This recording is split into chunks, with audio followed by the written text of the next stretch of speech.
বাড়ির পাশেই নতুন একটা মিষ্টির দোকান খুলেছে। ছেলে বলল, মা চলো একবার দেখে আসি। দোকানে ঢুকে দেখি সুন্দর সব মিষ্টি সাজানো।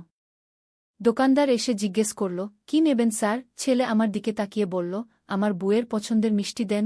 আমি চমকে গেলাম। দোকানদার হেসে বলল, ভাবি কি পছন্দ করেন? আমি কিছু বলার আগেই ছেলে বলল, রসগোল্লা। 200 টাকার রসগোল্লা কিনে বাড়ি ফেরার পথে আমি জিজ্ঞেস করলাম, বু কেন বললি? সে হাঁটা থামিয়ে আমার সামনে দাঁড়াল। মা, আমি আর মিথ্যা বলতে চাই না। তোমাকে আমার বউ বলেই মনে হয়। যেভাবে তুমি আমার যত্ন নাও, রান্না করো, সব কিছুর খবর রাখো, এসব তো একজন স্ত্রী করে কি আমার মুখ দিয়ে কোনো কথা বেরোল না। মা, আমি তোমাকে ভালোবাসি। শুধু মা হিসেবে নয়, একজন নারী হিসেবে। আমি জানি এটা ভুল শোনাচ্ছে, কিন্তু আমার মনের কথা এটাই। সে আমার হাত ধরল। আমি তোমাকে বিয়ে করতে চাই। আমরা এই শহর ছেড়ে অন্য কোথাও চলে যাব, যেখানে কেউ আমাদের চেনে না। সেখানে আমরা স্বামী স্ত্রী হিসেবে থাকব। রসগোল্লার মিষ্টি গন্ধ আমার নাকে আসছিল, কিন্তু আমার মুখ শুকিয়ে গেল। এই ছেলেটাকে আমি 9 মাস পেটে রেখেছি, জন্ম দিয়েছি। আর আজ সে আমাকে। এই গল্পটি সম্পূর্ণ শুনলে আপনাদের পানি অটোমেটিক বের হয়ে যাবে, যত দ্রুত সম্ভব হাতের কাছে টিস্যু নিয়ে বসে পড়ো। বিছানার চাদর যেন নষ্ট না হয় সেটা সম্পূর্ণ খেয়াল রাখার অনুরোধ জানিয়ে গল্পটি এখন শুরু করব। তার আগে সর্বশেষ অনুরোধ, দয়া করে এমন পানি বের করার গল্প নিয়মিত শুনতে আমাদের চ্যানেলটি সকলেই সাবস্ক্রাইব করুন। ধন্যবাদ। হ্যালো বন্ধুরা, আমার নাম মৌসুমী দাস। আমার বয়স 39 বছর। আমার স্বামীর নাম সুব্রত দাস, বয়স 52 বছর। আমাদের 2 সন্তান, রুদ্র আর তৃষা। রুদ্র 21 বছর বয়সী, ইউনিভার্সিটিতে পড়ে। তৃষা 14 বছর বয়সী, হাই স্কুলে যায়। কিন্তু আসল গল্পটা শুরু হয় তার পরের দিন থেকে। রুদ্রের এই কথাগুলো শোনার পর আমি সারারাত ঘুমাতে পারলাম না। সকালে উঠে দেখি রুদ্র আমার জন্য চা বানিয়ে রেখেছে। এমনটা সে আগে কখনো করত না। মা, তোমার জন্য বিশেষ চা। সে হাসতে হাসতে বলল। আমি চায়ে চুমুক দিয়েই বুঝতে পারলাম এটা সাধারণ চা নয়। একটা আলাদা স্বাদ। এটা কি দিয়েছিস? গোপন উপাদান। রুদ্র চোখ টিপে দিল।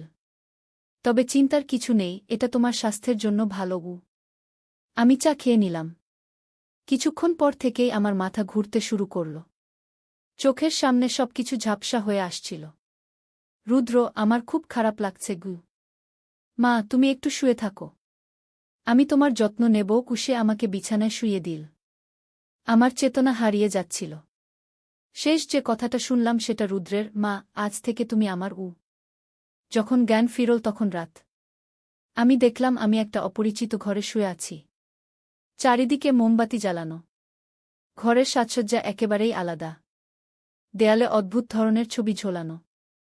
আমি উঠে বসতে গেলাম, কিন্তু পারলাম না। হাত পা বাঁধা। মুখেও একটা কাপড় বাঁধা ছিল। তখনই রুদ্র ঘরে ঢুকল।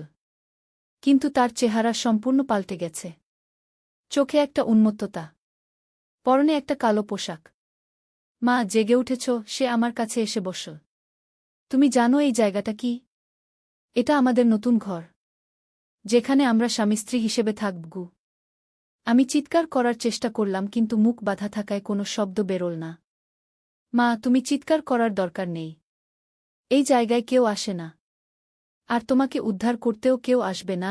রুদ্র হাসতে হাসতে বলল। সে আমার কাছ থেকে উঠে গিয়ে একটা আলমারি খুলল। সেখান থেকে কিছু অদ্ভুত জিনিস বের করল। একটা বড় ছুরি, দড়ি আর কিছু রাসায়নিক পদার্থ। মা, আমি তোমাকে একটা সত্যি কথা বলি। আমি তোমার আসল ছেলে নই। রুদ্র ছুরিটা হাতে নিয়ে আমার দিকে এগিয়ে আসতে শুরু করল। 21 বছর আগে হাসপাতালে একটা ভুল হয়েছিল। তোমার আসল ছেলেকে অন্য একটা পরিবারের সাথে বদলে দিয়ে দেওয়া হয়েছিল। আর আমি এসেছিলাম তোমাদের ঘরে। সে ছুরিটা আমার গলার কাছে ধরল। তুমি জানো আমার আসল পরিবার কেমন ছিল? আমার বাবা ছিল একজন সিরিয়াল কিলার। আর মা ছিল মানসিক রোগী। তাদের কাছ থেকে এই সব গুণ আমার মধ্যে এসেছে। রুদ্র হাসতে থাকল। আমি যখন জানতে পারলাম যে তুমি আমার আসল মা নও, তখন আমার মনে একটা নোংরা চিন্তা এসেছিল। আমি ভাবলাম তুমি যেহেতু আমার আসল মা নও, তাহলে তোমাকে নিয়ে আমি যা খুশি করতে পারি। আমার সারা শরীরে ঠান্ডা লেগে গেল। এই ছেলেটাকে আমি 21 বছর ধরে বুকে আগলে রেখেছি। আর আজ? কিন্তু মা, আমি তোমাকে মারব না। রুদ্র হঠাৎ ছুরিটা দূরে ছুঁড়ে ফেলে দিল। আমি তোমাকে ভালোবাসি। তুমি আমার আসল মা না হলেও তুমিই আমাকে মানুষ করেছ গু। সে আমার মুখের কাপড় খুলে দিল। মা, আমি তোমাকে কিছু করব না। কিন্তু তুমি আমার কথা মানতে হবে গে। রুদ্র, তুমি এসব কি করছ? তুমি তো আমার ছেলে গু, আমি কাঁদতে কাঁদতে বললাম। মা, আমি তোমার ছেলে। কিন্তু আমিও একজন পুরুষ। আর তুমি একজন নারী। সে আমার হাতের বাঁধন খুলে দিল। আমি তোমাকে কোনো জোর করব না। কিন্তু তুমি নিজেই আমার কাছে আসবে গে। কি বলছিস তুমি? আমি হতবাক হয়ে গেলাম। মা, আমি একটা গোপন কথা বলি। বাবা আসলে আমাদের ছেড়ে চলে গেছেন। তিনি অন্য একটা মেয়েকে বিয়ে করেছেন। রুদ্র আমার পায়ের বাঁধনও খুলে দিল। কি? এটা মিথ্যা গু। আমি উঠে বসলাম। মিথ্যা নয় মা। বাবা গত মাসে অফিসের কাজের নামে বাইরে গিয়েছিলেন। কিন্তু আসলে তিনি তার প্রেমিকার সাথে সময় কাটিয়েছেন। রুদ্র আমাকে একটা ছবি দেখাল। ছবিতে আমার স্বামী সুব্রত একটা অপরিচিত মেয়ের সাথে হাতে হাত রেখে হাঁটছে। আমার চোখে জল এসে গেল। আর শুধু তাই নয় মা। বাবা তোমার ব্যাংক অ্যাকাউন্ট থেকে সব টাকা তুলে নিয়েছেন। আমাদের বাড়িটাও বিক্রি করে দিয়েছেন। রুদ্র আরও কিছু কাগজপত্র আমাকে দেখাল। আমি সেই কাগজগুলো দেখে বুঝতে পারলাম যে রুদ্র সত্যি কথা বলছে। আমার স্বামী সত্যিই আমাদের সব কিছু নিয়ে চলে গেছে। তাহলে তৃষা কোথায়? আমি চিন্তিত হয়ে জিজ্ঞেস করলাম। তৃষা বাবার সাথে চলে গেছে। সে বাবার পক্ষে। রুদ্র দুঃখের সাথে বলল। আমরা একা হয়ে গেছি মা। আমার মনে হচ্ছিল পুরো পৃথিবী ভেঙে পড়ছে। আমার স্বামী আমাকে ছেড়ে চলে গেছে। আমার মেয়েও তার সাথে। এখন শুধু রুদ্র আর আমি। মা, আমি তোমাকে কখনো ছেড়ে যাব না। রুদ্র আমাকে জড়িয়ে ধরল। আমি সারা জীবন তোমার পাশে থাকব। কিন্তু আমার মনে তখনও সন্দেহ ছিল। রুদ্র, এই জায়গাটা কি? আমাকে এখানে কেন এনেছিস? মা, এটা আমার এক বন্ধুর ফার্ম হাউস। আমি ভেবেছিলাম তুমি সব জানার পর হয়তো আমার সাথে থাকতে চাইবে না। তাই এখানে নিয়ে এসেছি। রুদ্র মাথা নিচু করে বলল। কিন্তু তুমি আমাকে বেঁধে রেখেছিলে কেন? সেটা তোমার নিরাপত্তার জন্য। এই ফার্ম হাউসের আশেপাশে নেকড়ে আছে। তুমি যদি অচেতন অবস্থায় ঘুরে বেড়াতে তাহলে বিপদ হতো। রুদ্র ব্যাখ্যা করল। আমি চারিদিকে তাকিয়ে দেখলাম। সত্যিই এটা জনবসতি থেকে অনেক দূরে একটা জায়গা। আর রাতের অন্ধকারে বিভিন্ন জীবজন্তুর ডাক শোনা যাচ্ছে। আচ্ছা, এখন আমরা কি করব? আমি জিজ্ঞেস করলাম। মা, আমার একটা পরিকল্পনা আছে। রুদ্রের চোখে একটা চমক। আমার এক আঙ্কেল আমেরিকায় থাকেন। তিনি আমাদের ভিসার ব্যবস্থা করে দেবেন। আমরা আমেরিকায় গিয়ে নতুন জীবন শুরু করব। কিন্তু সেখানে গিয়ে কি করব? সেখানে তুমি আমার স্ত্রী সেজে থাকবে। আর আমি তোমার স্বামী। রুদ্র আবার সেই কথা বলল। রুদ্র, এটা ভুল। আমি তোমার মা গু। মা, কিন্তু আমি তোমার আসল ছেলে নই। আর তুমি একা হয়ে গেছ। আমিও একা। আমরা একসাথে থাকতে পারি। রুদ্র আমার হাত ধরল। আমি অনেক ভেবে দেখলাম। সত্যিই আমার আর কোনো জায়গা নেই। আমার স্বামী আমাকে ছেড়ে চলে গেছে। আমার মেয়ে তার সাথে। এই বয়সে আমি কোথায় যাব? আচ্ছা, আমি রাজি। আমি অবশেষে বললাম। কিন্তু আমি তোমার সাথে স্বামী স্ত্রী হিসেবে থাকব না। আমি তোমার সাথে বোন হিসেবে থাকব। রুদ্রের মুখে হতাশা ফুটে উঠল। কিন্তু মা গু। না, এই বিষয়ে কোনো কথা নেই। আমি দৃঢ় গলায় বললাম। আচ্ছা ঠিক আছে। রুদ্র মাথা নাড়ল। তাহলে চলো আমরা এখানে থেকে বেরিয়ে যাই। আমরা ফার্ম হাউস থেকে বেরিয়ে এলাম। বাইরে একটা গাড়ি দাঁড়িয়ে ছিল। রুদ্র গাড়ি চালিয়ে আমাদের আগের বাড়িতে নিয়ে গেল। বাড়িতে পৌঁছে দেখি সত্যিই সব খালি। আমার স্বামী আর মেয়ে কেউই নেই। আমার মনে হচ্ছিল আমি একটা ভুতুড়ে বাড়িতে এসেছি। মা, তুমি চিন্তা করো না। আগামী সপ্তাহেই আমাদের ভিসা চলে আসবে। রুদ্র আমাকে সান্ত্বনা দিল। কিন্তু তার পরের কয়েকদিন আমার কাছে অদ্ভুত লাগছিল। রুদ্রের ব্যবহার আগের চেয়ে অনেক বেশি যত্নশীল হয়ে গিয়েছিল। সে আমার জন্য রান্না করত, আমার কাপড় ধুয়ে দিত, এমনকি আমার পায়ে তেল মালিশও করত।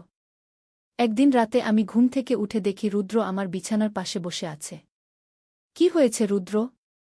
কিছু না মা, আমার ঘুম আসছিল না। সে আমার কপালে হাত রাখল। তুমি আমার কাছে এসে ঘুমাও না কেন?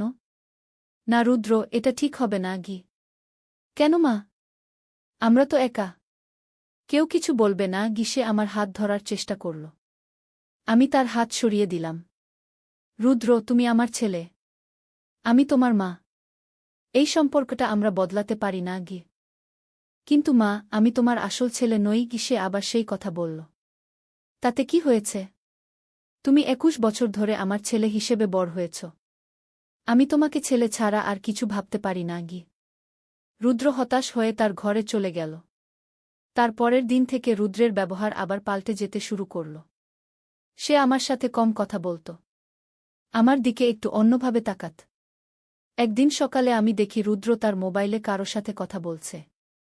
হ্যাঁ, আমার কাজ হয়ে গেছে। আমি টাকাটা পেয়ে গেছি। আমি কৌতূহলী হয়ে কাছে গিয়ে কান পেতে শুনতে চেষ্টা করলাম। না, সে কিছু বুঝতে পারেনি।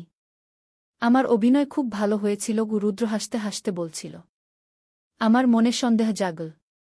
আমি রুদ্রের ঘরের দরজার ফাঁক দিয়ে দেখতে পেলাম সে একটা বড় ব্যাগ গুছিয়ে রাখছে। ব্যাগে অনেক টাকা আর কিছু কাগজপত্র।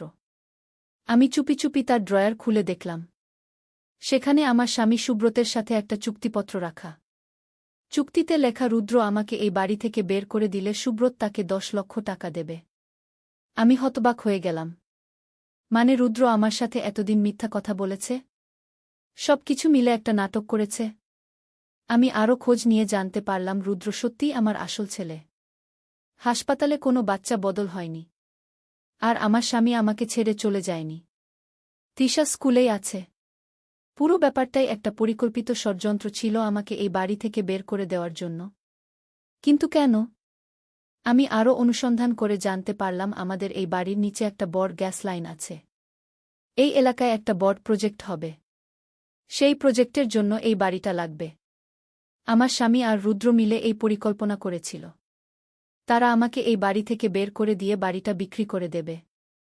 কিন্তু এখন আমি সব জেনে গেছি। আমি একটা পরিকল্পনা করলাম। পরের দিন সকালে আমি রুদ্রকে বললাম, রুদ্র, আমি তোমার সাথে যেতে রাজি। আমি তোমার স্ত্রী সেজে থাকব। রুদ্রের চোখে খুশির চমক। সত্যি মা? তুমি রাজি? হ্যাঁ, আমি রাজি। আমার আর কোথাও যাওয়ার জায়গা নেই। তুমিই আমার একমাত্র ভরসা। আমি অভিনয় করে বললাম। তাহলে আজই আমরা এখান থেকে চলে যাই। রুদ্র তাড়াতাড়ি তার জিনিসপত্র গুছিয়ে নিল। আমি নিজেও একটা ব্যাগ গুছিয়ে নিলাম। কিন্তু ব্যাগে আমি গোপনে একটা ছোট রেকর্ডার রাখলাম। আমরা বাড়ি থেকে বেরিয়ে গেলাম। রুদ্র একটা ট্যাক্সি ডেকে আমাদের রেল স্টেশনে নিয়ে গেল। ট্রেনে উঠে আমি রুদ্রকে বললাম, রুদ্র, তুমি আমার সাথে সব সত্যি কথা বলো। আমি সব জানতে চাই। রুদ্র একটু ইতস্তত করল। তারপর বলল, মা, আসলে আমি রেকর্ডার চালু করে দিলাম। বলো, আমি শুনছি। মা, আসলে বাবা আমাকে 10 লক্ষ টাকা দেওয়ার কথা বলেছে। রুদ্র অবশেষে সত্যি কথা বলতে শুরু করল। বাড়িটা বিক্রি করার জন্য তোমাকে সেখান থেকে সরাতে হবে গি। তাহলে তুমি আমার সাথে মিথ্যা বলেছ? আমি অভিনয় করে কাঁদতে শুরু করলাম। মা, আমি বাধ্য হয়েছি। বাবা বলেছে আমি যদি এই কাজ না করি তাহলে সে আমার পড়াশোনার খরচ বন্ধ করে দেবে। রুদ্র আমার পা ধরে বসল। আর আমার সাথে যে ভালোবাসার কথা বলেছিলে সেটাও অভিনয় ছিল মা। আমি জানতাম তুমি একা হয়ে গেলে আমার কথা মানবে। রুদ্র মাথা নিচু করে বলল। আমি পুরো কথোপকথন রেকর্ড করে রাখলাম। এখন আমার কাছে প্রমাণ আছে। আচ্ছা রুদ্র, তাহলে এখন কি করব? আমি জিজ্ঞেস করলাম। মা, আমি তোমাকে শহরের বাইরে একটা ছোট ভাড়া বাড়িতে রেখে আসব। তারপর আমি বাড়ি ফিরে যাব। রুদ্র তার পরিকল্পনা বলল। আর তোমার বাবা? বাবা ভাববে যে আমি তোমাকে অন্য কোথাও পাঠিয়ে দিয়েছি। সে বাড়িটা বিক্রি করে দেবে। রুদ্র ব্যাখ্যা করল। আমি মনে মনে হাসলাম। এই ছেলে ভাবছে সে আমাকে বোকা বানিয়ে রেখেছে। আমরা একটা ছোট স্টেশনে নেমে গেলাম। রুদ্র আমাকে একটা ছোট বাড়িতে রেখে চলে গেল। বলে গেল 3 দিন পর এসে আমাকে নিয়ে যাবে। কিন্তু আমি সেখানে বসে থাকলাম না। আমি সরাসরি পুলিশ স্টেশনে গেলাম। আমার কাছে যে রেকর্ডিং আছে সেটা পুলিশকে শোনালাম। পুলিশ অফিসার শুনে বলল, আপনার ছেলে আর স্বামী মিলে আপনার বিরুদ্ধে ষড়যন্ত্র করেছে। আমরা এই ব্যাপারে ব্যবস্থা নেব। পুলিশ আমাকে নিয়ে আমাদের বাড়িতে গেল। দেখি আমার স্বামী সুব্রত একটা কন্ট্রাক্টর এর সাথে বাড়ি বিক্রির কথা বলছে। পুলিশ তাকে গ্রেফতার করল। রুদ্র পালিয়ে যাওয়ার চেষ্টা করেছিল কিন্তু পুলিশ তাকেও ধরে নিয়ে গেল। পরে জানতে পারলাম এই পুরো ব্যাপারে আরও অনেক লোক জড়িত ছিল। আমার স্বামী একটা জমি কেনাবেচার চক্রের সাথে জড়িত ছিল। তারা বিভিন্ন বাড়ির মালিকদের সেই বাড়ি থেকে বের করে দিয়ে কম দামে বিক্রি করে দিত। আমার মেয়ে তৃষা আমার কাছে এসে ক্ষমা চাইল। সে বলল তার বাবা তাকে বলেছিল যে আমি অসুস্থ হয়ে গেছি, তাই আমাকে অন্য জায়গায় চিকিৎসা করাতে পাঠানো হয়েছে। আমার স্বামী আর রুদ্র দুজনেই জেলে গেল। আমি আর তৃষা একসাথে থাকতে শুরু করলাম। কিন্তু এই ঘটনার পর আমার মানসিক অবস্থা খুব খারাপ হয়ে গিয়েছিল। আমি যাকে ২১ বছর ধরে ছেলে হিসেবে মানুষ করেছি, সেই আমার বিরুদ্ধে ষড়যন্ত্র করেছে। আর আমার স্বামী, যাকে আমি এত বছর ধরে ভালোবেসেছি, সেও আমাকে ঠকিয়েছে। আমি একটা সাইকোলজিস্টের কাছে যেতে শুরু করলাম। ডাক্তার বলল আমার ফেস্ট হয়েছে, পোস্ট ট্রমেটিক স্ট্রেস ডিসঅর্ডার। যে কোনো বড় মানসিক আঘাতের পর এটা হয়। আমি কয়েক মাস চিকিৎসা নিলাম। ধীরে ধীরে আমার অবস্থা ভালো হতে শুরু করল। তৃষা আমার পাশে ছিল। সে আমাকে অনেক সাহায্য করল। একদিন আমার কাছে একটা চিঠি এল, রুদ্রের কাছ থেকে। সে জেল থেকে আমাকে চিঠি লিখেছে। চিঠিতে সে লিখেছিল, মা, আমি তোমার কাছে ক্ষমা চাই। আমি যা করেছি সেটা একেবারেই ভুল ছিল। আমি টাকার লোভে পড়ে তোমার সাথে বিশ্বাসঘাতকতা করেছি। আমি জানি তুমি আমাকে ক্ষমা করবে না, কিন্তু আমি চাই তুমি জানো যে আমি সত্যিই অনুতপ্ত। আমি চিঠিটা পড়ে কাঁদলাম। যতই সে আমার সাথে খারাপ করুক, সে আমার ছেলে। আমি তাকে ক্ষমা করে দিলাম মনে মনে। আমার স্বামী সুব্রতের ৫ বছরের জেল হল। রুদ্রের ২ বছরের জেল হল, কারণ সে নাবালক ছিল। রুদ্র জেল থেকে বেরিয়ে আমার কাছে এল। সে আমার পা ধরে ক্ষমা চাইল।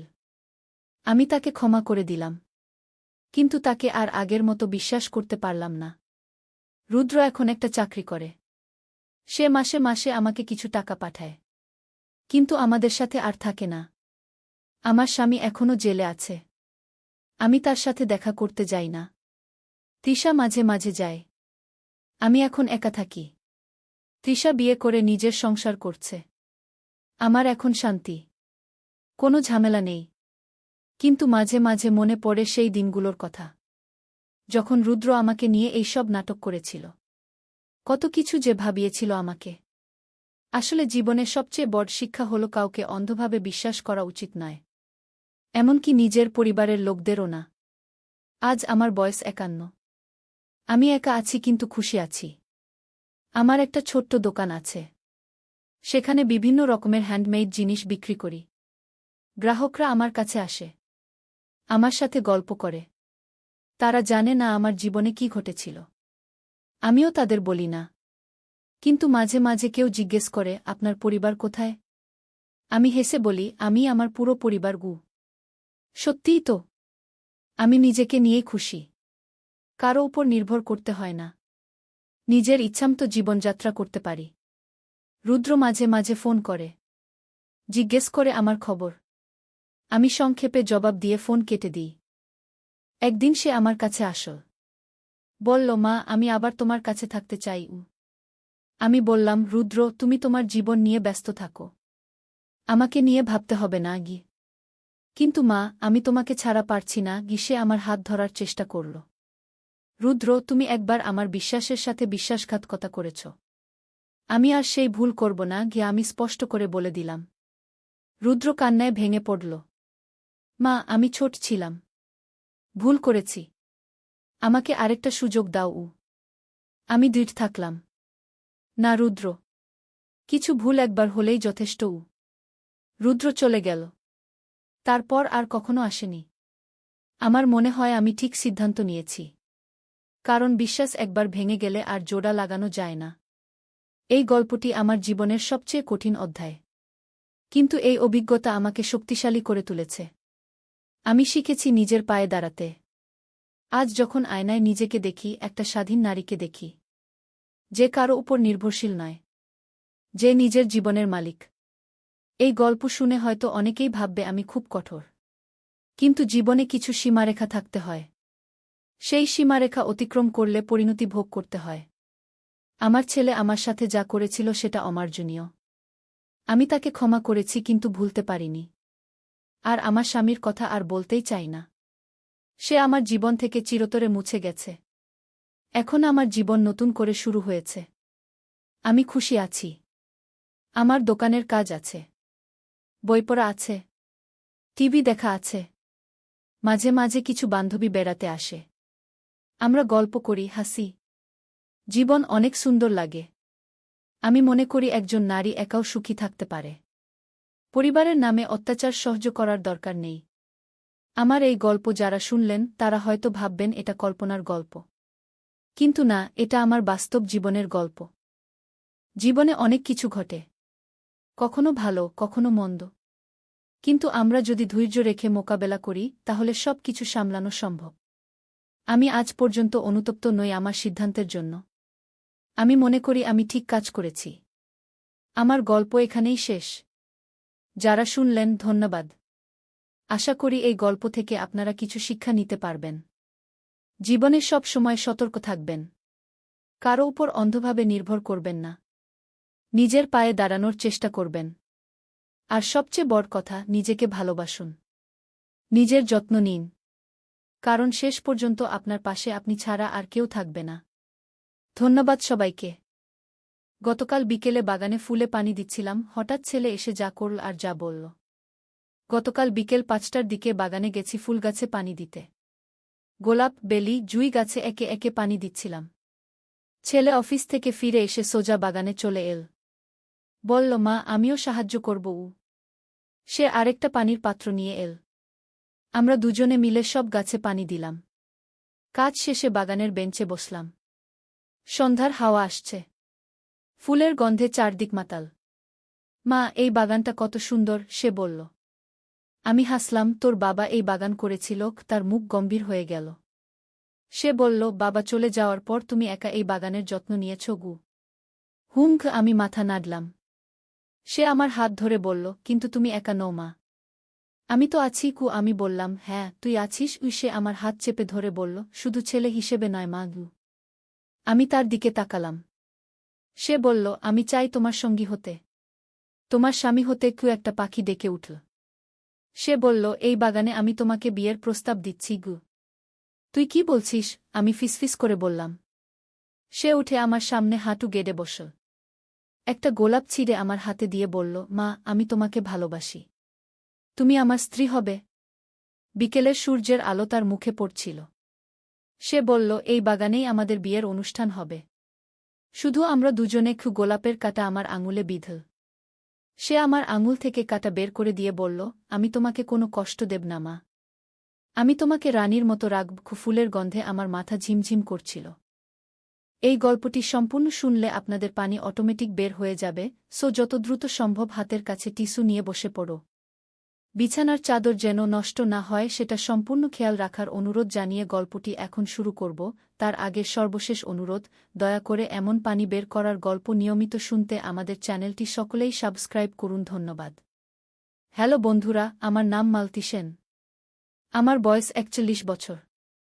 আমার স্বামীর নাম রবীন্দ্র সেন, বয়স ৪৬ বছর। আমাদের ২ সন্তান। সৌরভ আমাকে জড়িয়ে ধরল। ধন্যবাদ মা। আমি তোমাকে খুব সুখী রাখব। কিন্তু হঠাৎ করেই পূর্ণিমা ঘরে ঢুকে পড়ল। মা, দাদা, তোমরা কি করছ? আমরা তাড়াতাড়ি আলাদা হয়ে গেলাম। সৌরভ বলল, কিছু না। মা একটু কান্নাকাটি করছিল। আমি সান্ত্বনা দিচ্ছিলাম। কেন কাঁদছিলে মা? পূর্ণিমা জিজ্ঞেস করল। বাবার কথা মনে পড়েছিল গো, আমি বললাম।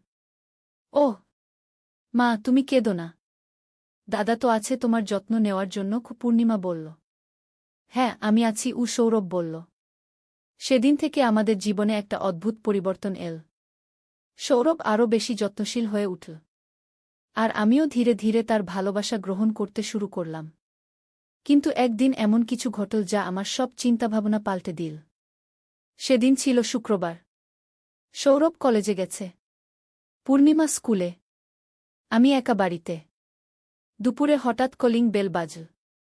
দরজা খুলে দেখি আমার প্রতিবেশী রুমা আন্টি। কেমন আছ মালতী? তিনি বললেন। ভালো আছি। আসুন আমি বললাম। তিনি ঘরে এসে বসলেন। চা খেতে খেতে বললেন, মালতী, তোমার ছেলে সৌরভ কেমন আছে? ভালো আছে আমি বললাম। শুনেছি সে তোমার খুব যত্ন নেয়। তিনি বললেন। হ্যাঁ নেয় আমি বললাম। কিন্তু মালতী তিনি একটু থামলেন। তারপর বললেন, আমি একটা কথা বলবো। মনে রাখবে না আগে? কি কথা? আমি জিজ্ঞেস করলাম। সৌরভ কি তোমার সাথে একটু? মানে কি?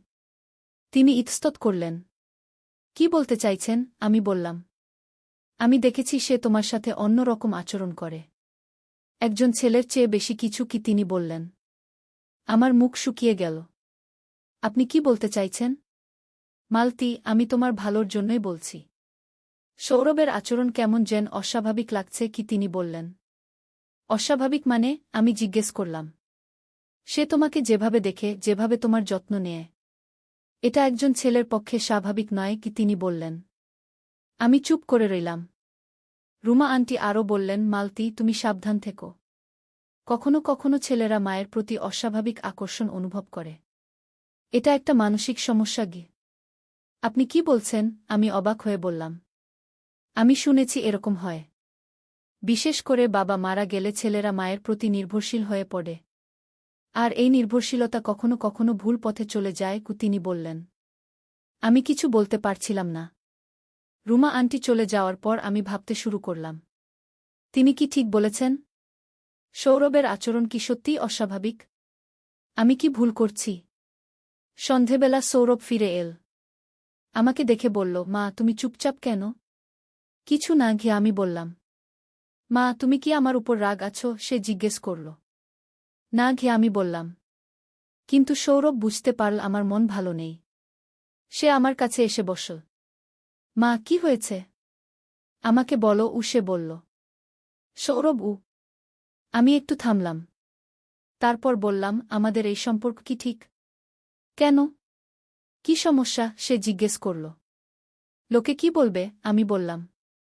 কে কি বলেছে? সে গম্ভীর হয়ে জিজ্ঞেস করল। রুমা আন্টি আজ এসেছিল। তিনি বলেছেন তোর আচরণ অস্বাভাবিক। আমি বললাম।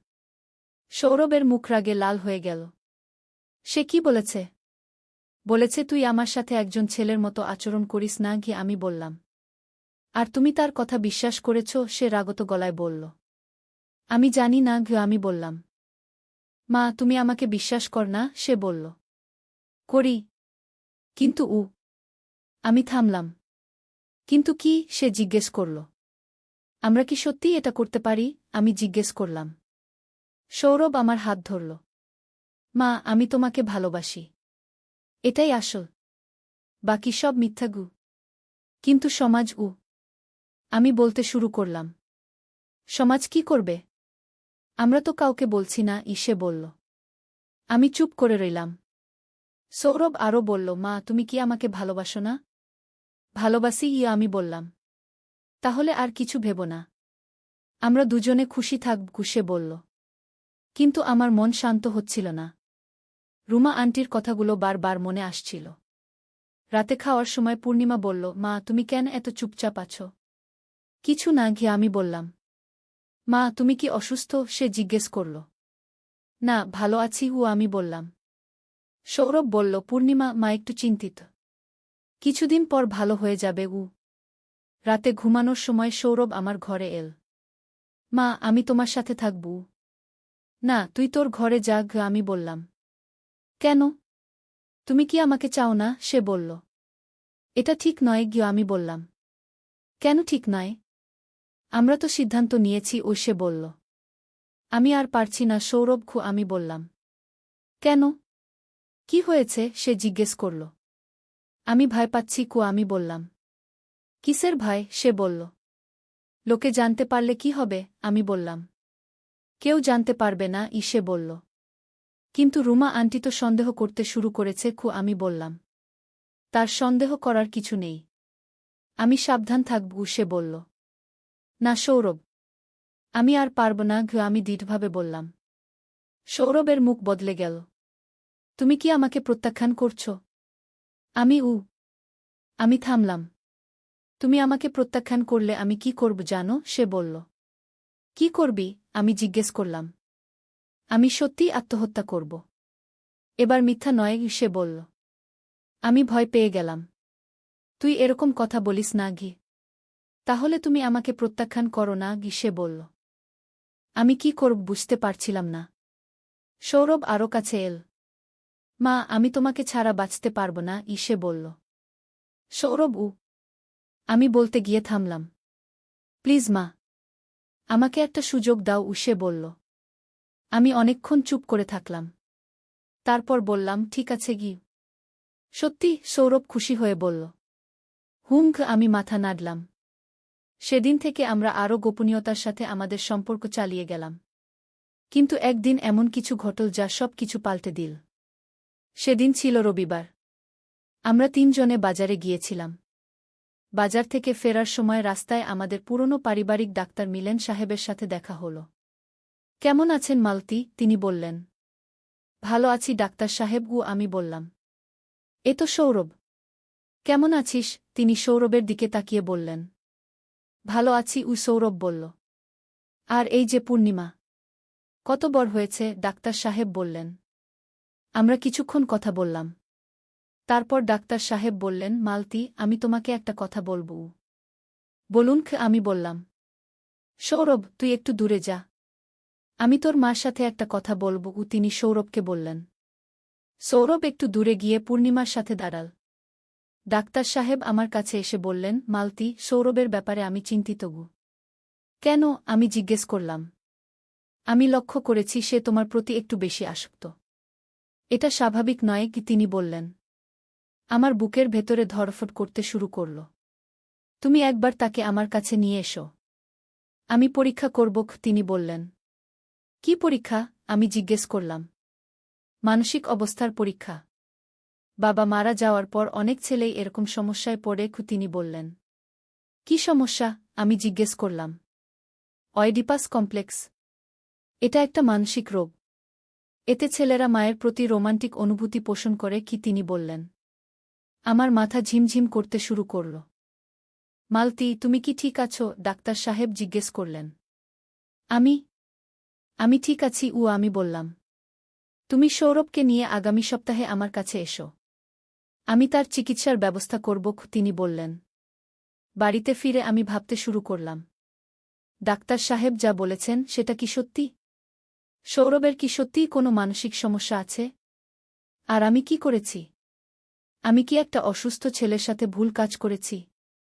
সেদিন রাতে সৌরভ আমার কাছে এল। মা, ডাক্তার সাহেব তোমাকে কি বলেছিল? কিছু না, আমি বললাম। মা, তুমি আমার কাছে সত্য কথা বলো, সে বলল। আমি কিছুক্ষণ চুপ করে থাকলাম। তারপর বললাম, সৌরভ, তুই কি আমাকে সত্যিই ভালোবাসিস? অবশ্যই। আমি তোমাকে খুব ভালোবাসি, সে বলল। কিন্তু এই ভালোবাসা কি ঠিক? আমি জিজ্ঞেস করলাম। কেন ঠিক নয়? সে বলল। ডাক্তার সাহেব বলেছেন এটা একটা মানসিক সমস্যা, আমি বললাম। সৌরভের মুখ রাগে লাল হয়ে গেল। তিনি কি বলেছেন? বলেছেন তোর অয়েডিপাস কমপ্লেক্স হয়েছে, আমি বললাম। এটা মিথ্যা, সৌরভ চিৎকার করে বলল। তিনি বলেছেন তোর চিকিৎসা প্রয়োজন, আমি বললাম। আমার কোনো চিকিৎসা প্রয়োজন নেই। আমি সুস্থ আছি, সে বলল। কিন্তু সৌরভ আমি বলতে শুরু করলাম। না, আমি কারো কাছে যাব না, সে রাগত গলায় বলল। তুই যেতেই হবে, আমি দৃঢ়ভাবে বললাম। তুমি কি আমাকে পাগল বানাতে চাও? সে বলল। আমি তোর ভালো চাই, আমি বললাম। তাহলে আমাকে ডাক্তারের কাছে নিয়ে যেও না, সে বলল। আমি নিয়ে যাব, আমি বললাম। সৌরভ আর কিছু বলল না। সে চলে গেল। পরদিন সকালে উঠে দেখি সৌরভ বাড়িতে নেই। তার ঘরে গিয়ে দেখি সে তার সব জামাকাপড় নিয়ে চলে গেছে। পূর্ণিমা জিজ্ঞেস করল, মা, দাদা কোথায়? সে একটু কাজে গেছে, আমি বললাম। কিন্তু সৌরভ আর ফিরে এল না। পুরো দিন কেটে গেল। রাতে এল না। পরদিনও এল না। আমি খুব চিন্তিত হয়ে পড়লাম। সে কোথায় গেছে? কি করছে? তৃতীয় দিনে আমি সিদ্ধান্ত নিলাম সৌরভকে খুঁজতে বের হব। কিন্তু কোথায় খুঁজব? সেদিন সন্ধেবেলা হঠাৎ দরজায় কলিং বেল বাজল।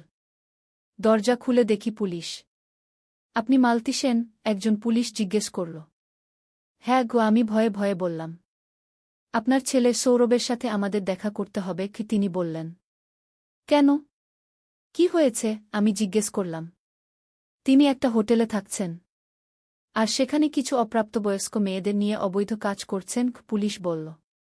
আমার মাথায় বজ্রাঘাত হল। আপনি কি বলছেন? আপনি আমাদের সাথে আসুন। তাকে বোঝাতে হবে, পুলিশ বলল। আমি পূর্ণিমাকে প্রতিবেশীর কাছে রেখে পুলিশের সাথে গেলাম। হোটেলে পৌঁছে দেখি সৌরভ হাতকড়া পরা অবস্থায় বসে আছে। আর তার সাথে 3টি কিশোরী মেয়ে। আমাকে দেখে সৌরভ বলল, মা, আমি কিছু করিনি গি। কিন্তু পুলিশ বলল, তিনি এই মেয়েদের দিয়ে পতিতাবৃত্তি করাচ্ছেন গু। আমি হতভম্ব হয়ে গেলাম। এটা কি সেই সৌরভ যে আমাকে এত ভালোবাসে? সৌরভ, তুই এমন করলি কেন? আমি কাঁদতে কাঁদতে বললাম। মা, আমি তোমাকে ভুলে যেতে চেয়েছিলাম। কিন্তু পারিনি। কি সে বলল। তাই বলে এমন কাজ? আমি বললাম। আমি জানতাম তুমি আমাকে ডাক্তারের কাছে নিয়ে যাবে। আর সেখানে আমাকে পাগল বানানো হবে, সে বলল। পুলিশ বলল, আপনার ছেলে একটা অপরাধী। তাকে জেলে যেতে হবে গু। আমি মন থেকে বুঝতে পারলাম যে সৌরভ সত্যিই মানসিকভাবে অসুস্থ। তার ভালোবাসা আসলে একটা রোগ ছিল। আমি ভুল করেছিলাম। আমার উচিত ছিল প্রথমেই ডাক্তারের কাছে নিয়ে যাওয়া। এখন অনেক দেরি হয়ে গেছে। সৌরভ জেলে যাবে। আর আমাকে সারা জীবন এই অপরাধবোধ নিয়ে বাঁচতে হবে। আমি বুঝতে পারলাম যে প্রেম আর অসুস্থতার মধ্যে অনেক সময় পার্থক্য করা কঠিন। কিন্তু আমাদের উচিত সর্বদা সতর্ক থাকা। আমার গল্পটা এখানেই শেষ। একটা ভুল সিদ্ধান্তের কারণে আমাদের পুরো পরিবার নষ্ট হয়ে গেছে। কিন্তু জীবন থেমে থাকে না। আমাকে এখন পূর্ণিমাকে নিয়ে নতুন করে বাঁচতে শুরু করতে হবে। আর সৌরভের জন্য প্রার্থনা করতে হবে যেন সে সুস্থ হয়ে ওঠে। এই ছিল আমার জীবনের সবচেয়ে কঠিন অভিজ্ঞতা। আশা করি আপনারা আমার ভুল থেকে শিক্ষা নেবেন। যদি কখনো আপনাদের পরিবারে এরকম কিছু দেখেন, তাহলে দেরি না করে বিশেষজ্ঞ ডাক্তারের সাথে যোগাযোগ করবেন। ভালো থাকবেন সবাই। বর পূর্ণিমা। সৌরভ 20 বছর বয়সী, বিশ্ববিদ্যালয়ে পড়ে। পূর্ণিমা 13 বছর বয়সী, 8ম শ্রেণীতে পড়ে। আমার গল্পটা শুরু হয় আজ থেকে 3 মাস আগে। সেদিন ছিল শুক্রবার। সকাল থেকেই আকাশ মেঘলা। বৃষ্টি হওয়ার সম্ভাবনা ছিল। আমি রান্নাঘরে সকালের নাস্তা বানাচ্ছিলাম। হঠাৎ সৌরভ এসে বলল, মা, আজ আমি বাড়িতে থাকব। কেন? কলেজ যাবি না? আমি জিজ্ঞেস করলাম। আজ ক্লাস নেই। আর বৃষ্টিও হতে পারে, কি সে বলল। ঠিক আছে। তাহলে আমার সাথে বাগানের কাজ করবি কি? আমি বললাম। সৌরভ মাথা নেড়ে রাজি হয়ে গেল। সকালের নাস্তার পর আমরা বাগানে গেলাম। আমাদের বাগানটা খুবই সুন্দর। আমার স্বামী রবীন্দ্র বাগান করতে খুব ভালোবাসত। সে নানা রকম ফুলের চারা লাগিয়েছিল। গোলাপ, জুঁই, বেলি, রজনীগন্ধা, গাঁদা, কত রকমের ফুল। 3 মাস আগে রবীন্দ্র হার্ট অ্যাটাকে মারা যায়। তারপর থেকে বাগানের যত্ন নেওয়াটা আমার জন্য একটু কষ্টকর হয়ে গেছে। কিন্তু সৌরভ আমাকে সাহায্য করে। সেদিন আমরা মিলে গাছগুলোতে পানি দিচ্ছিলাম। মা, বাবা এই গোলাপ গাছটা কবে লাগিয়েছিল? সৌরভ জিজ্ঞেস করল। তোর জন্মের আগেই। প্রায় 21 বছর আগে। আমি উত্তর দিলাম। সত্যি? এত পুরনো গাছ? সে অবাক হয়ে বলল। হ্যাঁ। তোর বাবা বলেছিল এই গোলাপ গাছের ফুল যখন ফুটবে, তখন আমাদের বাড়িতে একটা ছেলে আসবে। আমি হাসতে হাসতে বললাম। আর সত্যিই তো আমি এসেছি, সৌরভ হেসে বলল। আমরা পানি দেওয়া শেষ করে বেঞ্চে বসলাম। চারদিক খুবই শান্ত। পাকপাখালির ডাকাডাকি আর ফুলের মিষ্টি গন্ধ। এমন সময় সৌরভ বলল, মা, আমি তোমাকে একটা কথা বলবো। বল। আমি বললাম। মা, আমি সে একটু থামল। তারপর বলল, আমি চাই তুমি আর একা থাকো না গি। তুই তো আছিস। আমি বললাম। না মা, আমি বলতে চাইছি গু। সে আরও কাছে এসে আমার হাত ধরল। আমি চাই তোমার একটা সঙ্গী থাকুক। একজন স্বামী গু। আমি চমকে গেলাম। তুই কি বলছিস? মা, আমি জানি এটা অদ্ভুত লাগতে পারে। কিন্তু আমি চাই তুমি খুশি থাকো। তোমার একজন সঙ্গী থাকুক। সে গম্ভীর গলায় বলল। কিন্তু মা, আমি তোমাকে ভালোবাসি। তুমি আমার সব কিছু। আমি চাই না তুমি একা কষ্ট কর। সে বলল। এই সময় আকাশে হালকা বজ্রপাত হল। মনে হলো বৃষ্টি শুরু হয়ে যাবে। আমরা তাড়াতাড়ি বাড়িতে ঢুকে পড়লাম। ঘরে ঢুকে আমি ভাবতে শুরু করলাম। সৌরভ কি বোঝাতে চাইছিল? সে কি চায় আমি আবার বিয়ে করি? কিন্তু কার সাথে? আর আমার বয়সেও কেউ বিয়ে করবে কি না তা নিয়ে সন্দেহ ছিল। বিকেলে বৃষ্টি শুরু হল। আমি বসে বসে বৃষ্টি দেখছিলাম। সৌরভ এসে আমার পাশে বসল। মা, আজ সকালে যা বলেছিলাম সেটা নিয়ে ভাবছ? সে জিজ্ঞেস করল। আমি মাথা নাড়লাম। মা, আমি একটা সিদ্ধান্ত নিয়েছি, ও সে বলল। কি সিদ্ধান্ত? আমি নিজেই তোমার স্বামী হব, সে বলল। আমি তো হতবাক, তুই কি বলছিস? তুই আমার ছেলে। না মা, আমি শুধু তোমার ছেলে নই, আমি তোমাকে ভালোবাসি একজন পুরুষ হিসেবে, সে বলল। এটা কি বলছিস তুই? এটা অসম্ভব, আমি চিৎকার করে বললাম। কিছুই অসম্ভব নয় মা, আমি তোমাকে রানীর মতো রাখব, তোমাকে সব সুখ দেব, সে বলল। আমি উঠে চলে গেলাম, কিন্তু সৌরভও আমার পিছু পিছু এল। মা, থামো, আমার কথা শোনো, সে বলল। আমি তোর কোনো কথা শুনব না। তুই পাগল হয়ে গেছিস, আমি রাগত গলায় বললাম। না মা, আমি পাগল হইনি, আমি খুব ভেবে চিন্তে এই সিদ্ধান্ত নিয়েছি, সে বলল। রাতে খাওয়ার সময় আমরা কেউই কোনো কথা বললাম না। পূর্ণিমা জিজ্ঞেস করল, মা, তুমি আর দাদা কেন চুপচাপ আছো? কিছু না, আমি বললাম। খাওয়ার পর আমি ঘরে গিয়ে শুয়ে পড়লাম, কিন্তু ঘুম আসছিল না। সৌরভের কথাগুলো বারবার মনে আসছিল। পরদিন সকালে উঠে দেখি সৌরভ রান্নাঘরে চা বানাচ্ছে। আমাকে দেখে বলল, মা, চা নাও। আমি চা খাব না, আমি বললাম। মা, তুমি আমার উপর রাগ করেছ? সে জিজ্ঞেস করল। তুই যা বলেছিস সেটা ঠিক নয়, এরকম কথা আর কখনো বলিস না, আমি বললাম। কিন্তু মা, কোনো কিন্তু নেই, তুই আমার ছেলে, এই পরিচয়ের বাইরে আর কিছু নয়, আমি দৃঢ় গলায় বললাম। সেদিনের পর থেকে সৌরভ এ বিষয়ে আর কিছু বলেনি, কিন্তু আমি দেখতে পাচ্ছিলাম সে আমার প্রতি একটু বেশিই যত্নশীল হয়ে উঠেছে। সকালে উঠে আমার জন্য চা বানাত, রাতে ঘুমানোর আগে আমার পা টিপে দিত। প্রায় এক সপ্তাহ পর শনিবার সকালে আমি বাগানে কাজ করছিলাম। সৌরভ এসে বলল, মা, আমিও কাজ করব। না, তুই পড়তে যা, আমি বললাম। মা, আজ ছুটির দিন, আর আমি তোমাকে একা কাজ করতে দেখলে ভালো লাগে না, সে বলল। আমি কিছু বললাম না। সে এসে আমাকে সাহায্য করতে শুরু করল। কাজ করতে করতে সে বলল, মা, তুমি কি আমাকে ক্ষমা করেছ? কিসের জন্য? আমি জিজ্ঞেস করলাম। আমি যা বলেছিলাম, সে বলল। সেসব ভুলে যা, আর কখনো এরকম কথা বলিস না, আমি বললাম। ঠিক আছে মা, আমি আর বলব না, সে বলল। কিন্তু তার চোখে একটা অদ্ভুত ভাব ছিল, মনে হচ্ছিল সে কিছু একটা লুকাচ্ছে। এরপর আরও কিছুদিন স্বাভাবিকভাবেই কেটে গেল, কিন্তু আমি লক্ষ্য করছিলাম সৌরভ আমাকে একটু বেশিই খেয়াল রাখছে। আমি কোথাও গেলে সেও যেতে চাইত, আমি কিছু কিনতে গেলে সেও সাথে থাকত। একদিন আমি বাজার থেকে ফিরে এসে দেখি সৌরভ বসার ঘরে একা বসে আছে। আমাকে দেখে বলল, মা, তুমি একটু বস গে। কি হয়েছে? আমি জিজ্ঞেস করলাম। মা, আমি তোমাকে একটা উপহার দিতে চাই, সে বলল। কি উপহার? আমি বললাম। সে একটা ছোট বাক্স বের করল, বলল, এটা খোলো। আমি বাক্সটা খুলে দেখি একটা সোনার আংটি। এটা কি? আমি জিজ্ঞেস করলাম। এটা বিয়ের আংটি, আমি তোমার জন্য কিনেছি, সে বলল। আমি চমকে গেলাম। তুই আবার সেই কথা শুরু করেছিস? মা, প্লিজ, আমার কথা শোনো, সে বলল। না, আমি তোর কোনো কথা শুনব না, আমি উঠে যেতে চাইলাম, কিন্তু সৌরভ আমার হাত ধরে ফেল। মা, তুমি যদি আমাকে বিয়ে না কর, তাহলে আমি আত্মহত্যা করব। আমি হতবাক হয়ে গেলাম। তুই কি বলছিস? হ্যাঁ মা, তুমি ছাড়া আমি বাঁচতে পারব না, সে বলল। তুই পাগল হয়ে গেছিস? আমি বললাম। না মা, আমি পাগল হইনি, আমি তোমাকে ভালোবাসি। তুমি যদি আমাকে প্রত্যাখ্যান কর, তাহলে আমি আর বাঁচব না, সে বলল। আমি কি করব বুঝতে পারছিলাম না। এদিকে পূর্ণিমা স্কুল থেকে ফিরে এসেছে। সে আমাদের দেখে জিজ্ঞেস করল, কি হয়েছে? কিছু না, আমি বললাম।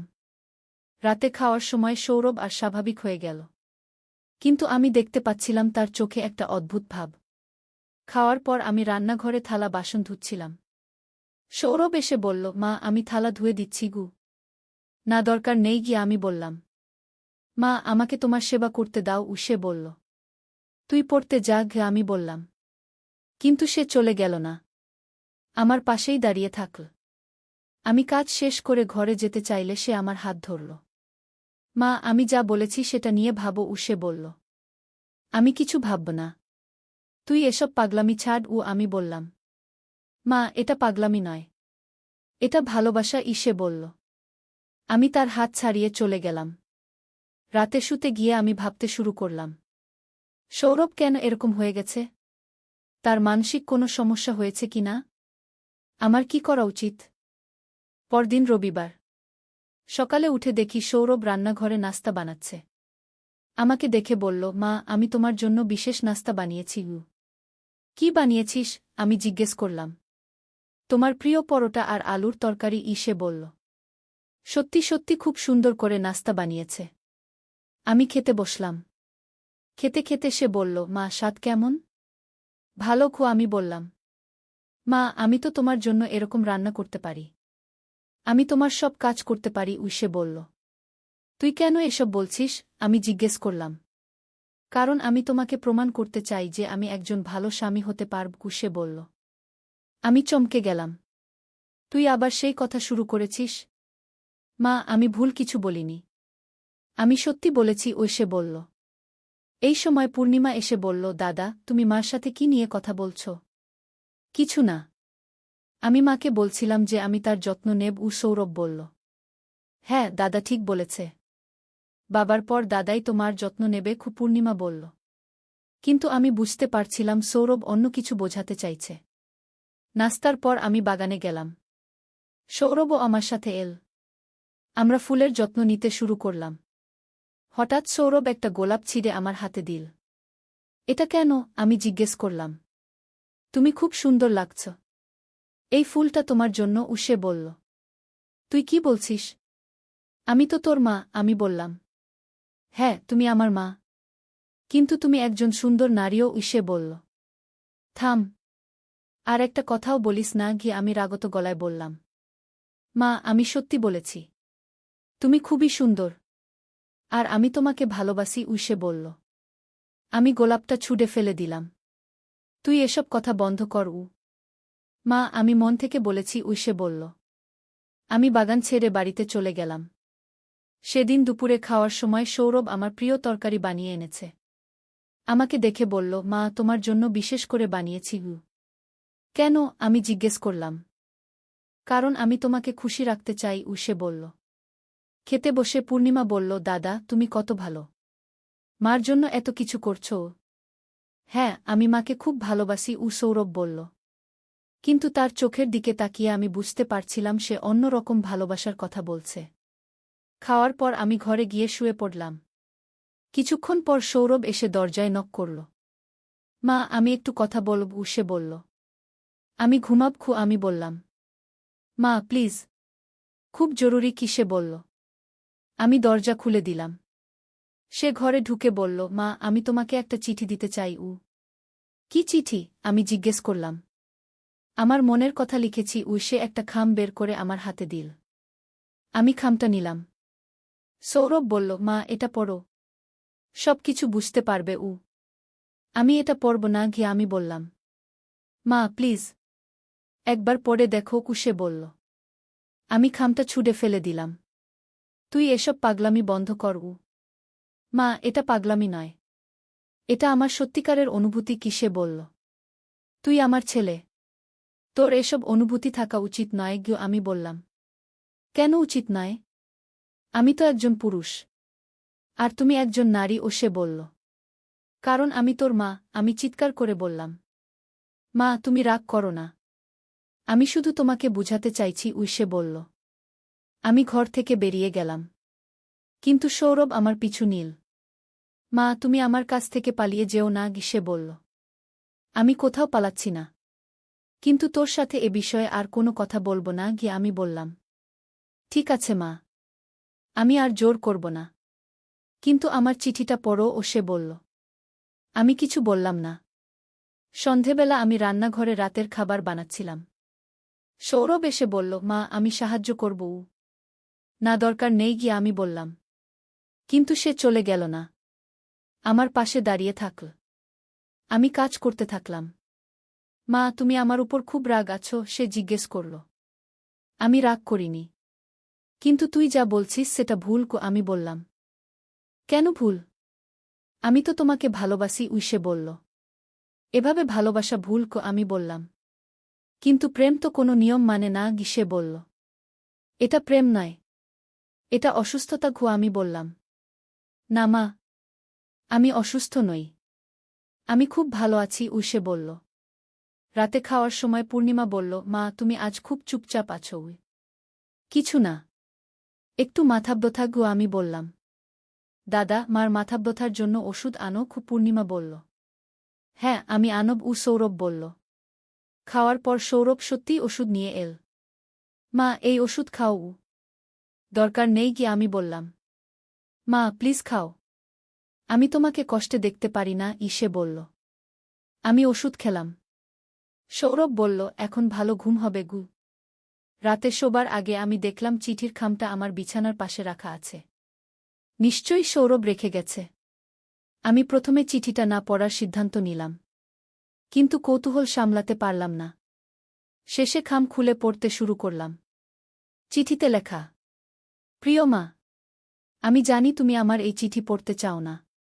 কিন্তু আমার মনের কথা তোমাকে জানাতেই হবে। আমি তোমাকে শুধু মা হিসেবে নয়, একজন নারী হিসেবে ভালোবাসি। তুমি খুবই সুন্দর। তোমার চোখ দুটো, তোমার হাসি, সব কিছুই আমার খুব ভালো লাগে। বাবা মারা যাওয়ার পর আমি বুঝতে পেরেছি তুমি কত একা। আমি চাই না তুমি একা থাকো। আমি চাই তোমার পাশে থেকে তোমার যত্ন নিতে। একজন স্বামী হিসেবে। আমি জানি এটা অদ্ভুত শোনাচ্ছে। কিন্তু আমার ভালোবাসা সত্যিকারের। আমি তোমাকে খুশি রাখতে পারব। তোমাকে সব সুখ দিতে পারব। তুমি যদি আমার প্রস্তাব গ্রহণ কর, তাহলে আমি তোমাকে পৃথিবীর সবচেয়ে সুখী নারী বানাব। আর যদি প্রত্যাখ্যান কর, তাহলে আমি এই পৃথিবী থেকে চলে যাব। তুমি আমার সব কিছু। তোমাকে ছাড়া আমি বাঁচতে পারব না। তোমার প্রিয় সৌরভ। চিঠি পড়ে আমার হাত কাঁপতে শুরু করল। সৌরভ কি করতে চাইছে? এটা কি সত্যিই সম্ভব? সারারাত আমার ঘুম হল না। ভাবতে থাকলাম সৌরভের কথাগুলো। সে কি সত্যিই আত্মহত্যা করবে? নাকি শুধু আমাকে ভয় দেখাচ্ছে? পরদিন সকালে উঠে দেখি সৌরভ রান্নাঘরে নেই। সে সাধারণত সকাল সকাল উঠে চা বানা। আজ তার দেখা নেই। আমি তার ঘরে গিয়ে দেখি সে বিছানায় শুয়ে আছে। সৌরভ, উফ। কিন্তু সে কোনো সাড়া দিল না। আমি আবার ডাকলাম। এবারও কোনো জবাব নেই। আমি তার কাছে গিয়ে দেখলাম সে অজ্ঞান হয়ে পড়ে আছে। তার পাশে একটা খালি ওষুধের বোতল। সৌরভ, সৌরভ, আমি চিৎকার করে উঠলাম। পূর্ণিমা ছুটে এল। মা, কি হয়েছে? তাড়াতাড়ি ডাক্তার ডাকো। সৌরভ অজ্ঞান হয়ে গেছে আমি বললাম। আমরা তাড়াতাড়ি সৌরভকে হাসপাতালে নিয়ে গেলাম। ডাক্তার পরীক্ষা করে বললেন, এ ছেলে ঘুমের ওষুধ বেশি খেয়েছে। তবে বিপজ্জনক কিছু নয়।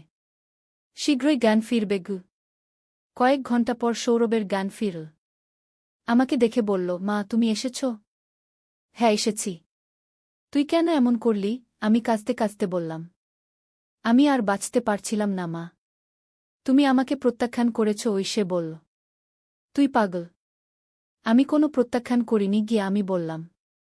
তুমি আমার চিঠির কোনো জবাব দাওনি সে বলল। আমি চিঠি পড়েছি আমি বললাম। তাহলে তোমার সিদ্ধান্ত কি? সে জিজ্ঞেস করল।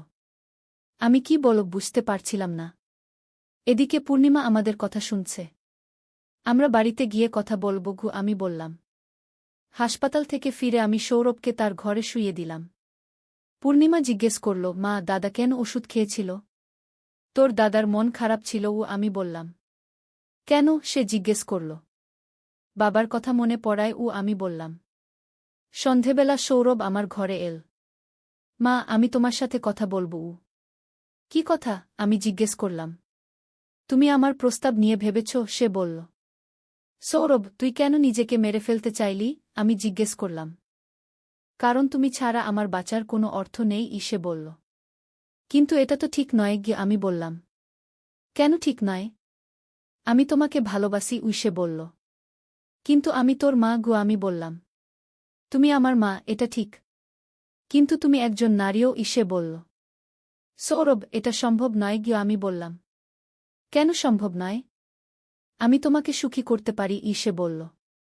লোকে কি বলবে? আমি জিজ্ঞেস করলাম। লোকে যা বলার বলুক। আমাদের খুশি থাকলেই হবে, কি সে বলল। আমি চুপ করে রইলাম। সৌরভ আরও কাছে এসে বলল, মা, আমি তোমাকে কষ্ট দিতে চাই না। কিন্তু আমি আর তোমাকে ছাড়া থাকতে পারব না গি। তুই আমাকে ছেড়ে কোথাও যাবি না গি, আমি বললাম। তাহলে তুমি আমার প্রস্তাব মেনে নাও, সে বলল। আমি দীর্ঘক্ষণ চুপ করে থাকলাম। তারপর বললাম, আমি ভাবব। সত্যি? তুমি সত্যি ভাববে? সৌরভ খুশি হয়ে বলল। আমি মাথা নাড়লাম। ধন্যবাদ মা। আমি জানতাম তুমি আমাকে হতাশ করবে না, সে বলল। সেদিন রাতে আমি সারারাত জেগে ভাবলাম। সৌরভের কথাগুলো মনে হচ্ছিল। সে কি সত্যিই আমাকে ভালোবাসে? নাকি শুধু বিভ্রান্তিতে পড়েছে? কিন্তু হঠাৎ করে একটা কথা মনে পড়ল। গতকাল হাসপাতালে ডাক্তার কি বলেছিলেন? এ ছেলে ঘুমের ওষুধ বেশি খেয়েছে, কিন্তু সৌরভ তো আমাকে বলেছিল সে আত্মহত্যার চেষ্টা করেছে। তাহলে কি সৌরভ আমাকে মিথ্যা বলেছে? সে কি আমাকে ভয় দেখানোর জন্য এমন করেছে? আমি আরও গভীরভাবে ভাবতে শুরু করলাম। সৌরভ কবে থেকে আমার প্রতি এরকম আচরণ শুরু করেছে? তার বাবা মারা যাওয়ার পর থেকে। তার মানে এটা কি শোকের কারণে হয়েছে? নাকি সৌরভ আমাকে নিয়ে কোনো পরিকল্পনা করেছে? সে কি আমার সম্পত্তির জন্য এমন করছে? না, এটা হতে পারে না। সৌরভ আমার নিজের ছেলে। সে আমার ক্ষতি করতে পারে না। কিন্তু তাহলে সে কেন এমন অদ্ভুত আচরণ করছে? সকালে উঠে আমি সৌরভের ঘরে গেলাম। সে বিছানায় শুয়েছিল। আমাকে দেখে উঠে বসল। মা, তুমি কি সিদ্ধান্ত নিয়েছ? সে জিজ্ঞেস করল। সৌরভ, আমি তোর সাথে সত্যি কথা বলতে চাই, কি আমি বললাম। কি? সে জিজ্ঞেস করল। তুই কি সত্যিই আত্মহত্যার চেষ্টা করেছিলি? আমি জিজ্ঞেস করলাম। সৌরভের মুখ একটু পাল্টে গেল। হ্যাঁ, করেছি। কিন্তু ডাক্তার বলেছেন তুই শুধু ঘুমের ওষুধ বেশি খেয়েছিস। আমি বললাম। আমি পারিনি মা। শেষ মুহূর্তে ভয় পেয়ে গেছি, সে বলল। তুই মিথ্যা বলছিস। আমি দৃঢ়ভাবে বললাম। সৌরভ চুপ করে গেল। তারপর বলল, ঠিক আছে, আমি মিথ্যা বলেছি। কিন্তু আমার ভালোবাসা সত্যি কি? তুই কেন এমন করলি? আমি জিজ্ঞেস করলাম। কারণ আমি তোমাকে বুঝাতে চেয়েছিলাম যে আমি তোমাকে কত ভালোবাসি, সে বলল। আমি কিছুক্ষণ চুপ করে থাকলাম। তারপর বললাম, সৌরভ, তুই ভুল পথে গেছিস। কেন ভুল? আমি কি তোমাকে ভালো রাখতে পারব না? সে বলল। তুই পারবি। কিন্তু একজন ছেলে হিসেবে। আমি বললাম। আমি শুধু ছেলে হিসেবে নয়। আমি একজন পুরুষ হিসেবে তোমাকে ভালোবাসি, সে বলল। এটা ঠিক নয় সৌরভ। আমি বললাম। কেন ঠিক নয়? সে জিজ্ঞেস করল। কারণ আমি থামলাম। সত্যিই কেন ঠিক নয়? আমি কি জবাব দেব? মা, তুমি কি আমাকে একটু ভালোবাসো না? সে জিজ্ঞেস করল। অবশ্যই ভালোবাসি। তুই আমার ছেলে। আমি বললাম। না, আমি বলতে চাইছি একজন পুরুষ হিসেবে। কি? সে বলল। আমি চুপ করে রইলাম। সৌরভ আমার হাত ধরল। মা, আমার চোখের দিকে তাকাও। আমি তার চোখের দিকে তাকালাম। তার চোখে সত্যিই ভালোবাসার ছাপ ছিল। মা, আমি তোমাকে সত্যিই ভালোবাসি একজন নারী হিসেবে। কি? সে বলল। আমার মন কেমন করতে শুরু করল। সৌরভ সত্যিই খুব সুদর্শন। আর তার যত্ন খুব ভালো। সৌরভ আমি ইতস্তত করে বললাম। হ্যাঁ মা, সে বলল। আমি আমি জানি না। আমি বললাম। মা, তুমি আমাকে একটা সুযোগ দাও। আমি তোমাকে প্রমাণ করে দেখাব। সে বলল। কি প্রমাণ? আমি জিজ্ঞেস করলাম। আমি যে তোমাকে একজন ভালো স্বামীর মতো যত্ন নিতে পারি। সে বলল। আমি কিছুক্ষণ ভাবলাম। তারপর বললাম, ঠিক আছে গি। সত্যি? তুমি আমাকে সুযোগ দেবে? সৌরভ খুশি হয়ে বলল। হ্যাঁ, কিন্তু শর্ত আছে। আমি বললাম। কি শর্ত? সে জিজ্ঞেস করল। পূর্ণিমার সামনে এসব কথা বলা যাবে না। সে এখনো ছোটই। আমি বললাম।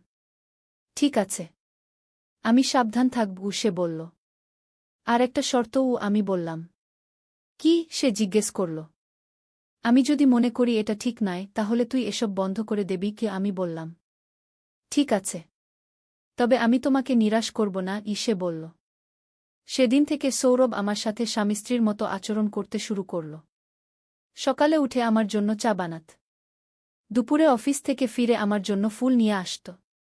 রাতে ঘুমানোর আগে আমার পা টিপে দিত। আমার সব কাজে সাহায্য করত। প্রথম দিকে আমার খুব অস্বস্তি লাগছিল। কিন্তু ধীরে ধীরে অভ্যস্ত হয়ে গেলাম। একদিন সন্ধেবেলা আমরা বাগানে বসেছিলাম। সৌরভ বলল, মা, আমি তোমাকে একটা উপহার দিতে চাই। কি উপহার? আমি জিজ্ঞেস করলাম। সে একটা ছোট বাক্স বের করল। এটা খোলো। আমি বাক্সটা খুলে দেখি একটা সুন্দর নেকলেস। এটা তোমার জন্য, সে বলল। এত দামি জিনিস কেন কিনলি? আমি বললাম। তুমি আমার স্ত্রী। তোমার জন্য দামি জিনিস কেনা আমার কর্তব্য, সে বলল। আমি তোর স্ত্রী নই গিয়া, আমি বললাম। তুমি হবে। খুব শীঘ্রই, সে হেসে বলল। তুই কি বলছিস? আমি জিজ্ঞেস করলাম। আমি আগামী মাসে আমাদের বিয়ে দেওয়ার ব্যবস্থা করব, সে বলল। আমি চমকে গেলাম। বিয়ে? হ্যাঁ। একটা সুন্দর বিয়ে, কি? সে বলল। কিন্তু এটা কি সম্ভব? আমি জিজ্ঞেস করলাম। সব কিছুই সম্ভব। আমি ব্যবস্থা করব, সে বলল। সেদিন রাতে আমি ভাবতে থাকলাম, সৌরভ কি সত্যিই আমাকে বিয়ে করতে চায়? আর আমি কি পারব? পরদিন সকালে সৌরভ আমার কাছে এসে বলল, মা, আমি একটা পরিকল্পনা করেছি। কি পরিকল্পনা? আমি জিজ্ঞেস করলাম। আগামী মাসে পূর্ণিমাকে তার নানির বাড়ি পাঠিয়ে দেব। তারপর আমরা দুজনে একটা ছোট অনুষ্ঠান করব, সে বলল। কি অনুষ্ঠান? আমি জিজ্ঞেস করলাম। বিয়ের অনুষ্ঠান। শুধু আমরা দুজনে, কি? সে বলল। আমি কিছুক্ষণ চুপ করে থাকলাম। তারপর বললাম, এটা ঠিক হবে? অবশ্যই হবে। আমরা তো কারো ক্ষতি করছি না, সে বলল। কিন্তু লোকে কি বলবে? আমি জিজ্ঞেস করলাম। আমরা কাউকে বলবো না। এটা আমাদের গোপন বিয়ে হবে, কি? সে বলল। আমি আরও কিছুক্ষণ ভাবলাম। তারপর বললাম, ঠিক আছে গি। সত্যি? তুমি রাজি? সৌরভ খুশি হয়ে বলল। আমি মাথা নাড়লাম। সৌর। সত্যের আলো। প্রথম অধ্যায়। আবু বকর ইবন উমরের সংকল্প। মদিনার এক শান্ত সন্ধ্যায় মসজিদে নব্বীর পাশে বসেছিলেন আবু বকর ইবন উমর। তিনি একজন তরুণ মুসলিম যোদ্ধা, যার হৃদয়ে ইসলামের জন্য অগাধ ভালোবাসা ও আত্মত্যাগের স্পৃহা। তার বাবা উমর ইবন আব্দুল আজিজ একজন সম্মানিত সাহাবী ছিলেন, যিনি রাসূলুল্লাহ এর সাথে অনেক যুদ্ধে অংশ নিয়েছিলেন। বাবা, আবু বকর বললেন, আমার মন আজ অস্থির। স্বপ্নে দেখেছি যে আমি এক বিশাল যুদ্ধক্ষেত্রে দাঁড়িয়ে আছি। সামনে কাফিরদের বিশাল বাহিনী, আর আমার হাতে শুধু একটি তলোয়ার আর লা ইলাহা ইল্লাল্লাহর জিকির। উমর তার পুত্রের দিকে তাকিয়ে গভীর চিন্তায় মগ্ন হলেন। তিনি জানতেন যে আল্লাহ তায়ালা কখনো কখনো স্বপ্নের মাধ্যমে তার বান্দাদের পথনির্দেশনা দেন। বেটা, উমর বললেন, তোমার স্বপ্ন হয়তো আল্লাহর পক্ষ থেকে একটি ইঙ্গিত। কিন্তু মনে রেখো, যুদ্ধ শুধু তলোয়ারের দ্বারা জেতা যায় না। প্রকৃত বিজয় আসে তাকওয়া, ধৈর্য এবং আল্লাহর উপর পূর্ণ নির্ভরতার মাধ্যমে।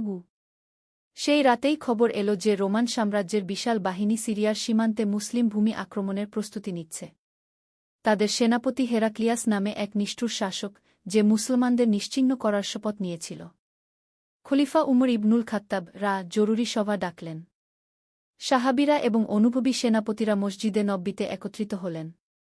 খালিদ ইবন ওয়ালিদ আবু উবাইদা এবং আরও অনেক বীর মুজাহিদ সেখানে উপস্থিত ছিলেন। হে মুমিনগণ, খলিফা উমর বললেন, আমাদের সামনে এক কঠিন পরীক্ষা। কিন্তু আমরা জানি যে আল্লাহ তায়ালা আমাদের সাথে আছেন। তিনি বদর, উহুদ এবং খন্দকের যুদ্ধে আমাদের সাহায্য করেছেন। তিনি এবারও আমাদের হেফাজত করবেন। আবু বকর ইবন উমর তার বাবার পাশে বসে এইসব কথা শুনছিলেন। তার হৃদয়ে এক অদ্ভুত শান্তি নেমে এসেছিল। তিনি বুঝতে পারলেন যে তার স্বপ্ন সত্য হতে চলেছে। দ্বিতীয় অধ্যায়। প্রস্তুতি ও তাওয়াক্কুল। পরের দিন ভোরে আবু বকর তার ঘর থেকে বের হয়ে মসজিদে ফজরের নামায় পড়তে গেলেন। নামায়ের পর তিনি কুরআন তিলাওয়াত করতে লাগলেন। হঠাৎ তার চোখে পড়ল সূরা আনফালের ৪-৫, ৪-৬ নম্বর আয়াত। হে ঈমানদারগণ! যখন তোমরা কোনো দলের মুখোমুখি হও, তখন অবিচল থাকো এবং আল্লাহকে বেশি বেশি স্মরণ করো, যাতে তোমরা সফল হতে পারো। আর আল্লাহ ও তার রাসূলের আনুগত্য করো এবং পরস্পর বিবাদ করো না, তাহলে তোমরা সাহস হারিয়ে ফেলবে এবং তোমাদের শক্তি নিঃশেষ হয়ে যাবে।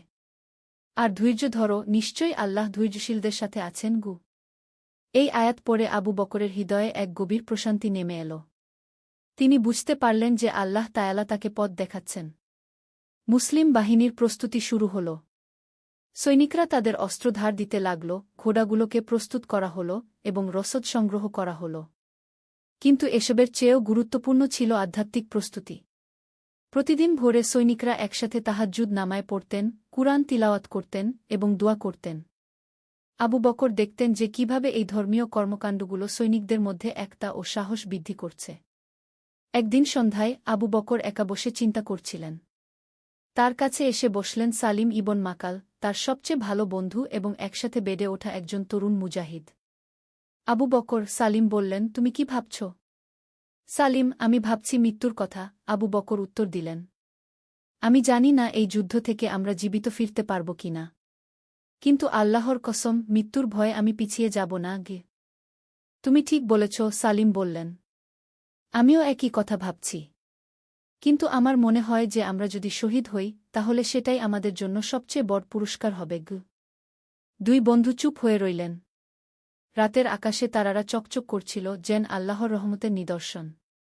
তৃতীয় অধ্যায়, যুদ্ধক্ষেত্রে যাত্রা। 3 দিন পর মুসলিম বাহিনী মদিনা থেকে রওনা হল। প্রায় 15,000 সৈনিকের এই বাহিনীর নেতৃত্বে ছিলেন খালিদ ইবন ওয়ালিদ রা। আবু বকর ইবন উমর ছিলেন অশ্বারোহী দলের একজন সদস্য। পথের মধ্যে তারা বিভিন্ন গোত্রের কাজ দিয়ে যাচ্ছিলেন। প্রতিটি গোত্র থেকে আরও মুজাহিদরা তাদের সাথে যোগ দিচ্ছিলেন।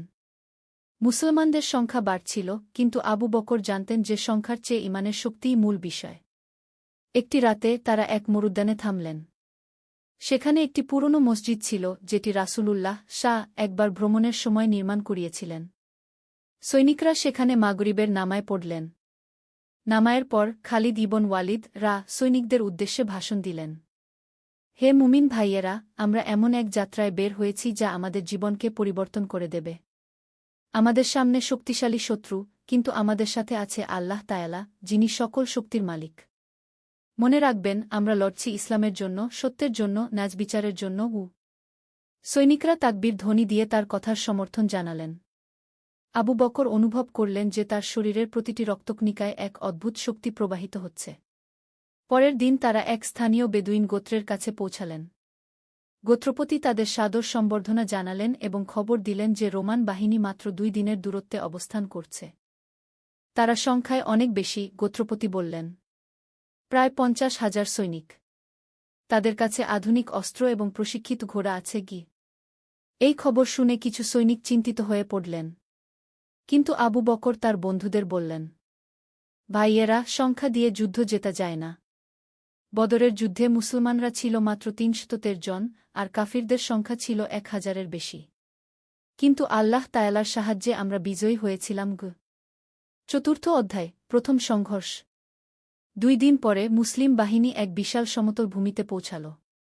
দূরে দেখা যাচ্ছিল রোমান বাহিনীর তাঁবু।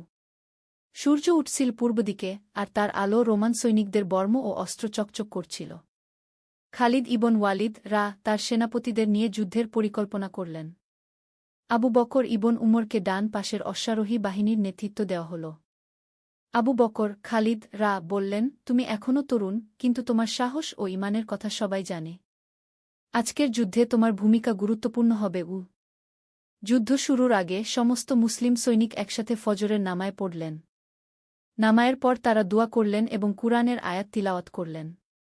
আবু বকর সূরা আনফালের সেই আয়াতগুলো পড়লেন যা তিনি কয়েকদিন আগে পড়েছিলেন।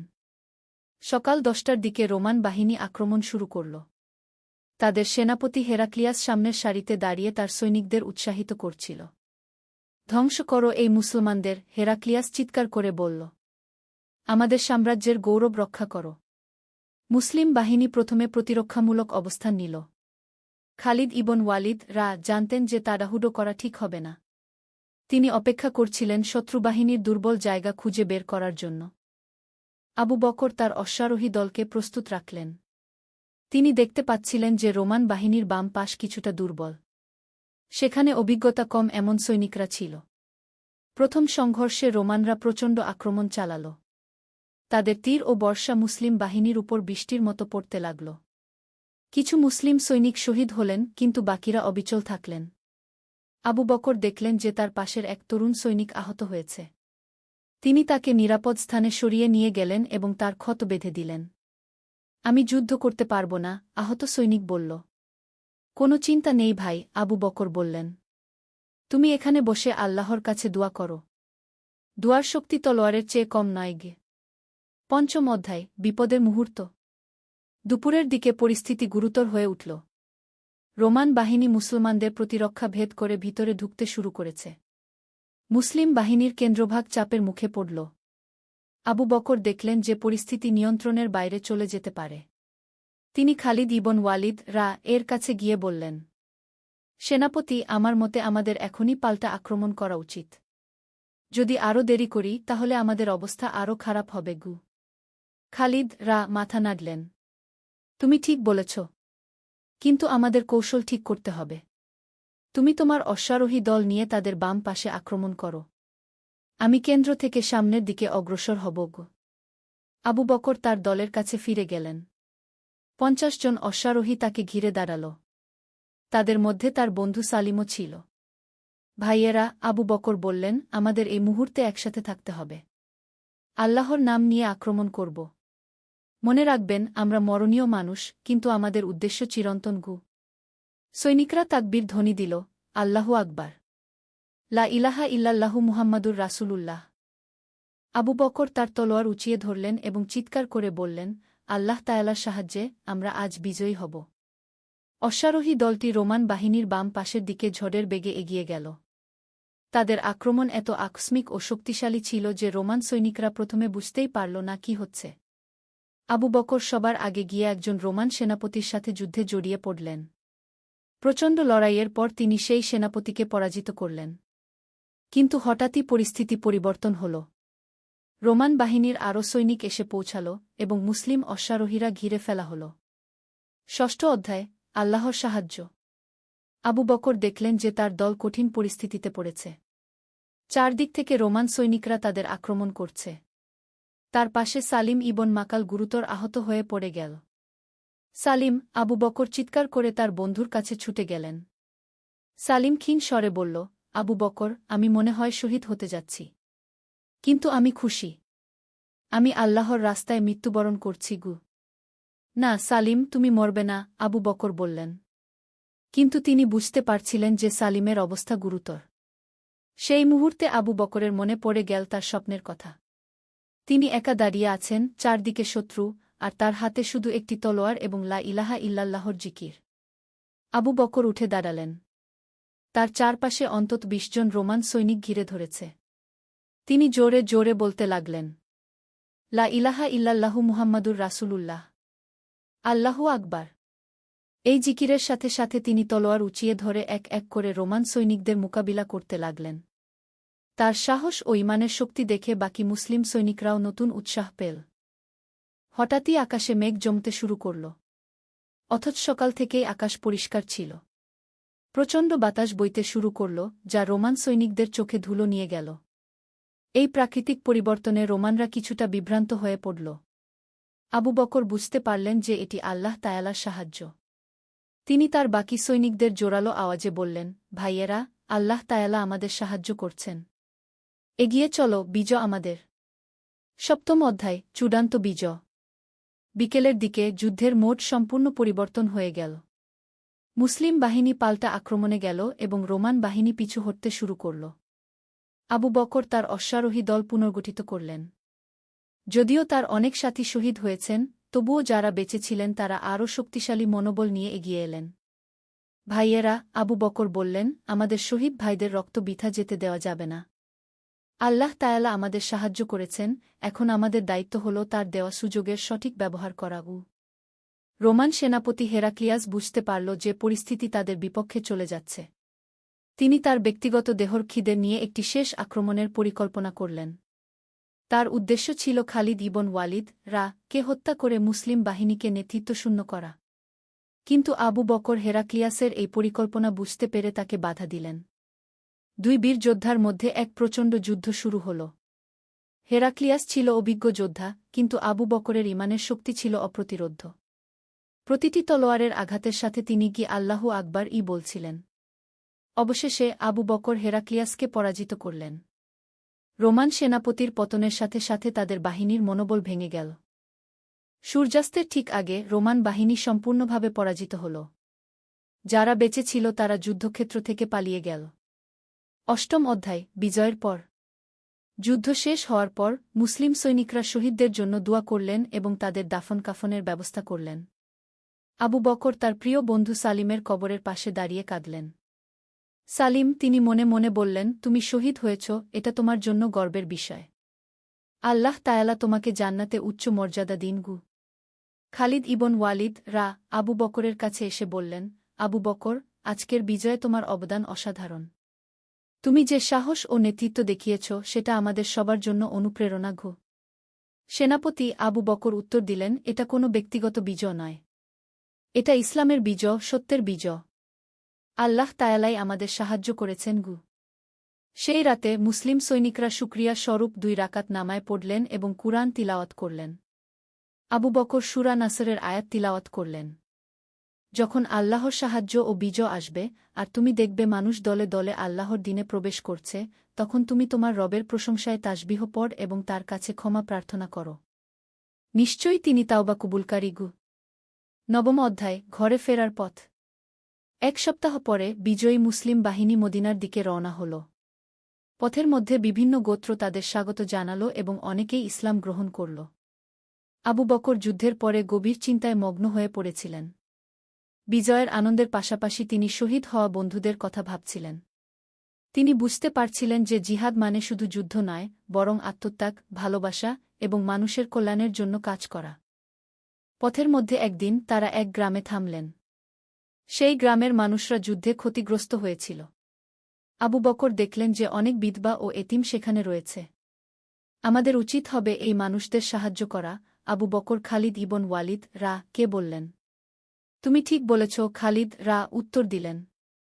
ইসলাম আমাদের শুধু যুদ্ধ করতে শেখায় না, বরং মানুষের সেবা করতেও শেখায়। মুসলিম সৈনিকরা সেই গ্রামে 3 দিন থেকে মানুষদের সাহায্য করলেন। তারা ক্ষতিগ্রস্ত ঘরবাড়ি মেরামত করলেন, অসুস্থদের চিকিৎসা করলেন এবং এতিমদের জন্য খাবারের ব্যবস্থা করলেন। গ্রামবাসীরা মুসলমানদের এই উদার আচরণ দেখে অত্যন্ত প্রভাবিত হলেন। অনেকেই বললেন, আমরা মুসলমানদের সম্পর্কে ভুল ধারণা পোষণ করতাম। এরা তো শুধু যোদ্ধাই নয়, মানবিক গুণসম্পন্ন মানুষ গো। 10ম অধ্যায়, শিক্ষা ও উপলব্ধি। মদিনায় পৌঁছানোর আগের রাতে আবু বকর একা বসে যুদ্ধের পুরো ঘটনা নিয়ে চিন্তা করছিলেন। তার বাবা উমর ইবন আব্দুল আজিজ তার পাশে এসে বসলেন।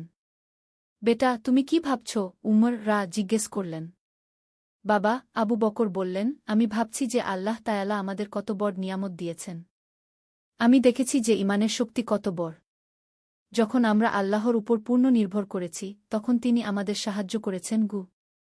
এটাই তো জিহাদের প্রকৃত শিক্ষা। উমর বললেন, জিহাদ মানে শুধু শত্রুর বিরুদ্ধে যুদ্ধ নয়। জিহাদ মানে নিজের নফসের বিরুদ্ধে যুদ্ধ, অন্যায়ের বিরুদ্ধে যুদ্ধ এবং মানুষের কল্যাণের জন্য সংগ্রাম গো। আবু বকর তার বাবার কথা গভীর মনোযোগ দিয়ে শুনলেন। তিনি বুঝতে পারলেন যে এই যুদ্ধ তাকে শুধু একজন যোদ্ধা বানায়নি, বরং একজন পূর্ণাঙ্গ মুসলিম হিসেবে গড়ে তুলেছে। বাবা, আমি একটি সংকল্প করেছি, আবু বকর বললেন। আমি বাকি জীবন ইসলামের সেবায় কাটাব। যুদ্ধক্ষেত্রে হোক বা শান্তির সময়ে হোক, আমি সবসময় মানুষের কল্যাণের জন্য কাজ করব গো। উমর তার পুত্রের কপালে চুমু দিয়ে দোয়া করলেন, আল্লাহ তায়ালা তোমাকে হেদায়েত দিন এবং তোমার এই সংকল্প পূরণ করার তাওফিক দিন গো। 11 অধ্যায়, মদিনায় প্রত্যাবর্তন। পরের দিন সকালে বিজয়ী বাহিনী মদিনায় প্রবেশ করল। পুরো শহর আনন্দে মেতে উঠল। মানুষ রাস্তায় বেরিয়ে এসে মুজাহিদদের স্বাগত জানাল। খলিফা উমর ইবনুল খাত্তাব নিজেই শহরের বাইরে এসে বাহিনীকে অভ্যর্থনা জানালেন। তিনি প্রথমে শহীদদের পরিবারের কাছে গিয়ে তাদের সান্ত্বনা দিলেন এবং তাদের সাহায্যের নিশ্চয়তা দিলেন। আপনাদের সন্তানেরা আল্লাহর রাস্তায় শহীদ হয়েছেন, খলিফা উমর বললেন। তারা জান্নাতে আমাদের জন্য অপেক্ষা করছেন। আর আমরা তাদের পরিবারের দেখাশোনার দায়িত্ব নিয়েছি। মসজিদে নব্বীতে বিশেষ শুকরানা নামায়ের আয়োজন করা হল। হাজার হাজার মুসলমান একসাথে আল্লাহ তায়ালার কৃতজ্ঞতা প্রকাশ করলেন। আবু বকর নামায়ের পর দোয়া করলেন, হে আল্লাহ, আপনি আমাদের এই বিজয় দিয়েছেন। কিন্তু আমরা যেন এই বিজয় অহংকারী না হই। আমরা যেন সবসময় মনে রাখি যে সব শক্তি ও বিজয় আপনার কাছ থেকেই আসে। দ্বাদশ অধ্যায়, নতুন দায়িত্ব। যুদ্ধ থেকে ফেরার কয়েকদিন পর খলিফা উমর ইবনুল খাত্তাব আবু বকর ইবন উমরকে ডেকে পাঠালেন। আবু বকর খলিফা বললেন, তোমার সাহস ও নেতৃত্বগুণ আমি লক্ষ্য করেছি। আমি তোমাকে একটি গুরুত্বপূর্ণ দায়িত্ব দিতে চাই। আমিরুল মুমিনিন, আপনি যা বলবেন আমি তা পালন করার চেষ্টা করব। আবু বকর উত্তর দিলেন, আমি চাই তুমি সিরিয়ার নতুন বিজিত অঞ্চলের প্রশাসক হয়ে যাও। তোমার দায়িত্ব হবে সেখানে ইসলামী শাসন ব্যবস্থা প্রতিষ্ঠা করা এবং মানুষের মধ্যে ইসলামের সুন্দর বাণী প্রচার করা। আবু বকর প্রথমে ঘাবড়ে গেলেন। আমিরুল মুমিনিন, আমি কি এত বড় দায়িত্ব পালন করতে পারব? আল্লাহ তায়ালা তোমাকে যে গুণগুলো দিয়েছেন তা দিয়ে তুমি অবশ্যই পারবে, খলিফা বললেন। তবে মনে রেখো, শাসন করার অর্থ হল মানুষের সেবা করা, তাদের উপর কর্তৃত্ব করা নয়। আবু বকর খলিফার কথা মনে রাখলেন। তিনি জানতেন যে এই নতুন দায়িত্ব তার জীবনের একটি নতুন অধ্যায়ের সূচনা করবে। ত্রয়োদশ অধ্যায়, নতুন যাত্রার সূচনা। সিরিয়ায় যাওয়ার আগে আবু বকর তার পিতার কাছ থেকে বিদায় নিলেন। উমর ইবন আব্দুল আজিজ তার পুত্রকে শেষ উপদেশ দিলেন। বেটা, মনে রেখো, একজন মুসলিম শাসকের সবচেয়ে বড় দায়িত্ব হল ন্যায়বিচার প্রতিষ্ঠা করা। ধনী গরিব, মুসলিম ও মুসলিম সবার সাথে সমান আচরণ করবে। ইসলামের সুন্দর মুখটি মানুষের কাছে তুলে ধরবে। আবু বকর তার বাবার পা ছুঁয়ে দোয়া নিলেন। বাবা, আপনার দোয়া আমার সাথে থাকুক। আমি চেষ্টা করব আপনার এবং ইসলামের শিক্ষা অনুযায়ী চলতে। যাত্রার দিন অনেক বন্ধু ও সাথী তাকে বিদায় জানাতে এলেন। খালিদ ইবন ওয়ালিদ তাকে একটি বিশেষ উপহার দিলেন, একটি কুরআনের অনুলিপি, যেটি তিনি নিজে হাতে লিখেছিলেন। এই কুরআন তোমার সাথে রাখবে, খালিদ বললেন। যখনই কোনো সমস্যার সম্মুখীন হবে এর কাছে ফিরে যাবে। আল্লাহর কিতাবেই সব সমস্যার সমাধান আছে। আবু বকর কুরআনটি বুকে চেপে ধরলেন। এই কুরআন আমার জীবনের পথপ্রদর্শক হয়ে থাকবে, তিনি বললেন। সূর্যোদয়ের সাথে সাথে আবু বকর ইবন উমর তার নতুন দায়িত্বের উদ্দেশ্যে সিরিয়ার পথে রওনা হলেন। তার সাথে ছিল একদল নির্বাচিত সাহায্যকারী এবং হৃদয়ে ছিল ইসলামের সেবা করার দৃঢ় সংকল্প। উপসংহার, সত্যের আলো। কয়েক বছর পরে আবু বকর ইবন উমর সিরিয়ায় একটি আদর্শ ইসলামী রাষ্ট্র গড়ে তুললেন। তার ন্যায়বিচার ও দয়াশীলতার কারণে হাজার হাজার মানুষ ইসলাম গ্রহণ করল। তিনি প্রমাণ করলেন যে ইসলাম শুধু একটি ধর্ম নয়, বরং একটি পূর্ণাঙ্গ জীবন ব্যবস্থা, যেখানে রয়েছে শান্তি, ন্যায়বিচার, মানবিকতা এবং সব মানুষের জন্য কল্যাণ। যে তরুণ একদিন একটি স্বপ্ন দেখেছিল, সে আজ হয়ে উঠেছে হাজার হাজার মানুষের জন্য আশার আলো। আবু বকর ইবন উমরের জীবনী আমাদের শেখায় যে ঈমান, সাহস এবং আল্লাহর উপর নির্ভরতার মাধ্যমে যে কোনো চ্যালেঞ্জ মোকাবিলা করা সম্ভব। তার গল্প আজও মুসলিম উম্মাহর জন্য অনুপ্রেরণার উৎস। এটি আমাদের মনে করিয়ে দেয় যে প্রকৃত জিহাদ হল সত্যের পক্ষে দাঁড়ানো, ন্যায়বিচার প্রতিষ্ঠা করা এবং মানুষের কল্যাণে নিজেকে উৎসর্গ করা। আল্লাহ তায়ালা আমাদের সবাইকে আবু বকর ইবন উমরের মতো সাহস, ঈমান এবং আত্ম-উৎসর্গের গুণাবলী দান করুন। আমিন। আর যারা আমাদের পথে সংগ্রাম করে, আমি অবশ্যই তাদেরকে আমার পথসমূহ দেখাব। আর নিশ্চয়ই আল্লাহ সৎকর্মশীলদের সাথে আছেন। সূরা আনকাবুত 6-9। সত্যের আলো। প্রথম অধ্যায়, অন্ধকারের রাত। মক্কার পবিত্র মাটিতে এক গভীর রাতে তারকারাজি আকাশে মিটমিট করে জ্বলছিল। আবদুল্লাহ ইবনে মাসুদ মসজিদুল হারামের এক কোণে বসে কুরআন তিলাওয়াত করছিলেন। তার কণ্ঠে পবিত্র আয়াতের সুর যেন আকাশে মিশে যাচ্ছিল। সেই সময়ে মক্কায় এক যুবক বাস করত, যার নাম ছিল হাকিম। তার বাবা ছিলেন একজন ধনী ব্যবসায়ী, কিন্তু হাকিমের হৃদয়ে ছিল গভীর অস্থিরতা। প্রতিদিন সে দেখত কিভাবে মানুষেরা পাথরের মূর্তির সামনে মাথা নত করে, কিন্তু তার অন্তর সেই মূর্তিগুলোকে মেনে নিতে পারত না। হাকিমের বন্ধু ছিল উমার, যে ছিল তার সমবয়সী। উমারের পরিবারও ছিল মূর্তিপূজায় বিশ্বাসী, কিন্তু সেও অনুভব করত এক ধরনের শূন্যতা। একদিন সন্ধ্যায় হাকিম ও উমার কাবা শরীফের চারপাশে হাঁটছিল। হঠাৎ তারা শুনতে পেল এক অপূর্ব সুরের আওয়াজ। সেই আওয়াজ তাদের হৃদয়কে স্পর্শ করল এমনভাবে, যেন কেউ তাদের আত্মার গভীরে আলো জ্বালিয়ে দিয়েছে। এই আওয়াজটা কি? উমার জিজ্ঞেস করল। হাকিম চুপচাপ শুনতে থাকল। তারপর ধীরে ধীরে সেই আওয়াজের দিকে এগিয়ে গেল। দেখল আবদুল্লাহ ইবনে মাসুদ কুরআন তিলাওয়াত করছেন। দ্বিতীয় অধ্যায়, প্রথম পরিচয়। আব্দুল্লাহ ইবনে মাসুদ তার তিলাওয়াত শেষ করে যখন তাকালেন, দেখলেন দুজন যুবক তার দিকে একদৃষ্টিতে তাকিয়ে আছে। তাদের চোখে ছিল কৌতূহল আর গভীর আগ্রহ। আসসালামু আলাইকুম বাবা, হাকিম সাহস করে বলল। ওয়া আলাইকুমুসসালাম বৎস, আব্দুল্লাহ ইবনে মাসুদ মৃদু হেসে উত্তর দিলেন। তোমরা কি কিছু জানতে চাও? হ্যাঁ, উমার এগিয়ে এসে বলল।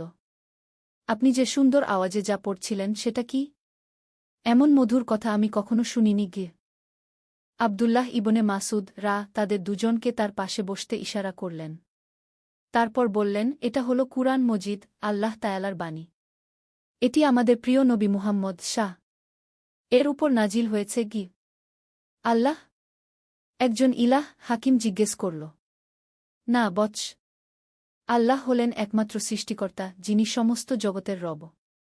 তিনি ছাড়া আর কোনো ইলাহ নেই। তিনি চিরজীবী, চিরস্থায়ী। তার কোনো শরিক নেই, কোনো সন্তান নেই গি। এই কথা শুনে হাকিম ও উমার গভীরভাবে চিন্তায় পড়ে গেল। তারা এমন কিছুর কথা শুনেছে যা তাদের হৃদয়কে প্রশান্তি দিয়েছে। তৃতীয় অধ্যায়, হৃদয়ের পরিবর্তন।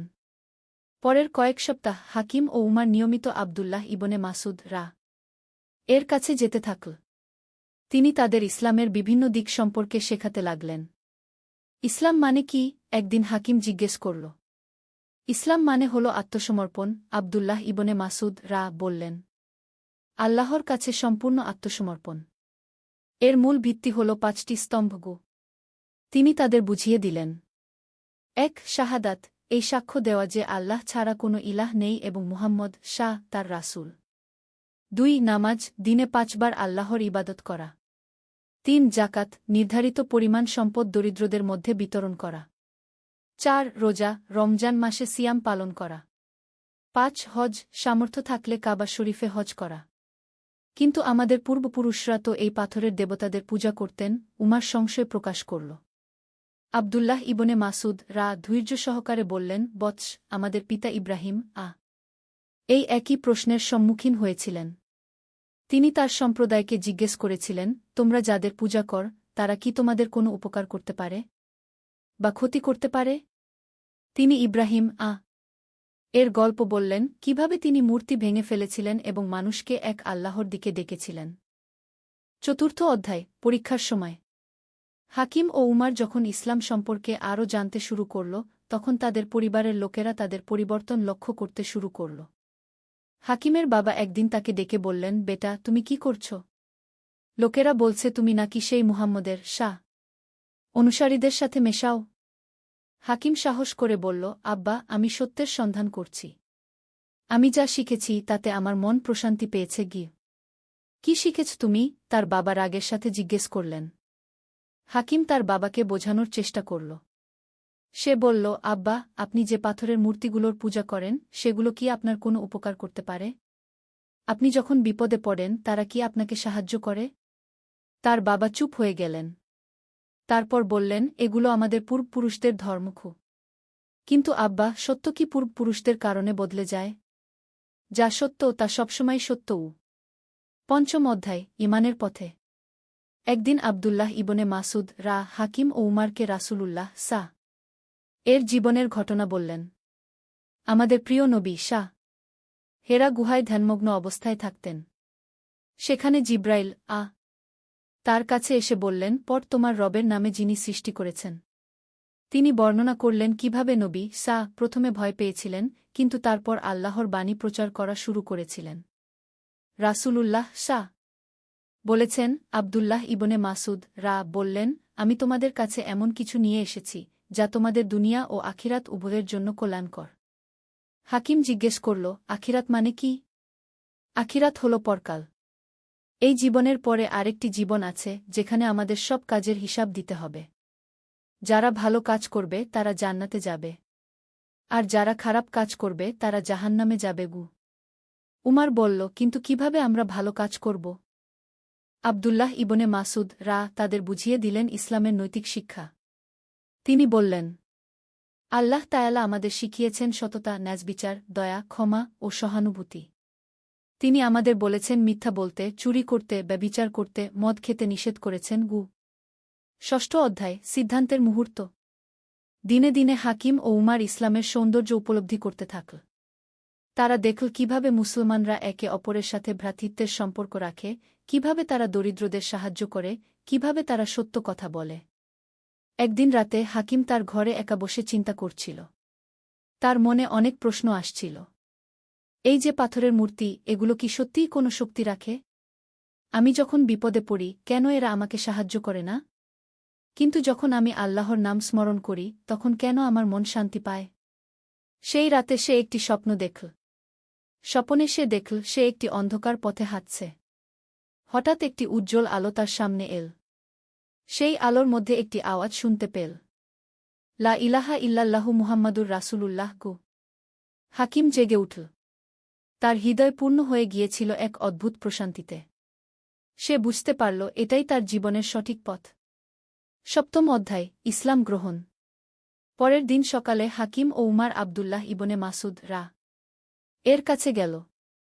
আমরা মুসলমান হতে চাই, হাকিম দৃঢ়ভাবে বলল। আবদুল্লাহ ইবনে মাসুদ খুশিতে তাদের জড়িয়ে ধরলেন। তিনি বললেন, আলহামদুলিল্লাহ, আল্লাহ তোমাদের হিদায়েত দান করেছেন গু। তিনি তাদের শাহাদাত পড়িয়ে দিলেন। আশহাদু আল্লা ইলাহা ইল্লাল্লাহু ওয়া আশহাদু আন্না মুহাম্মাদান রাসূলুল্লাহ গু।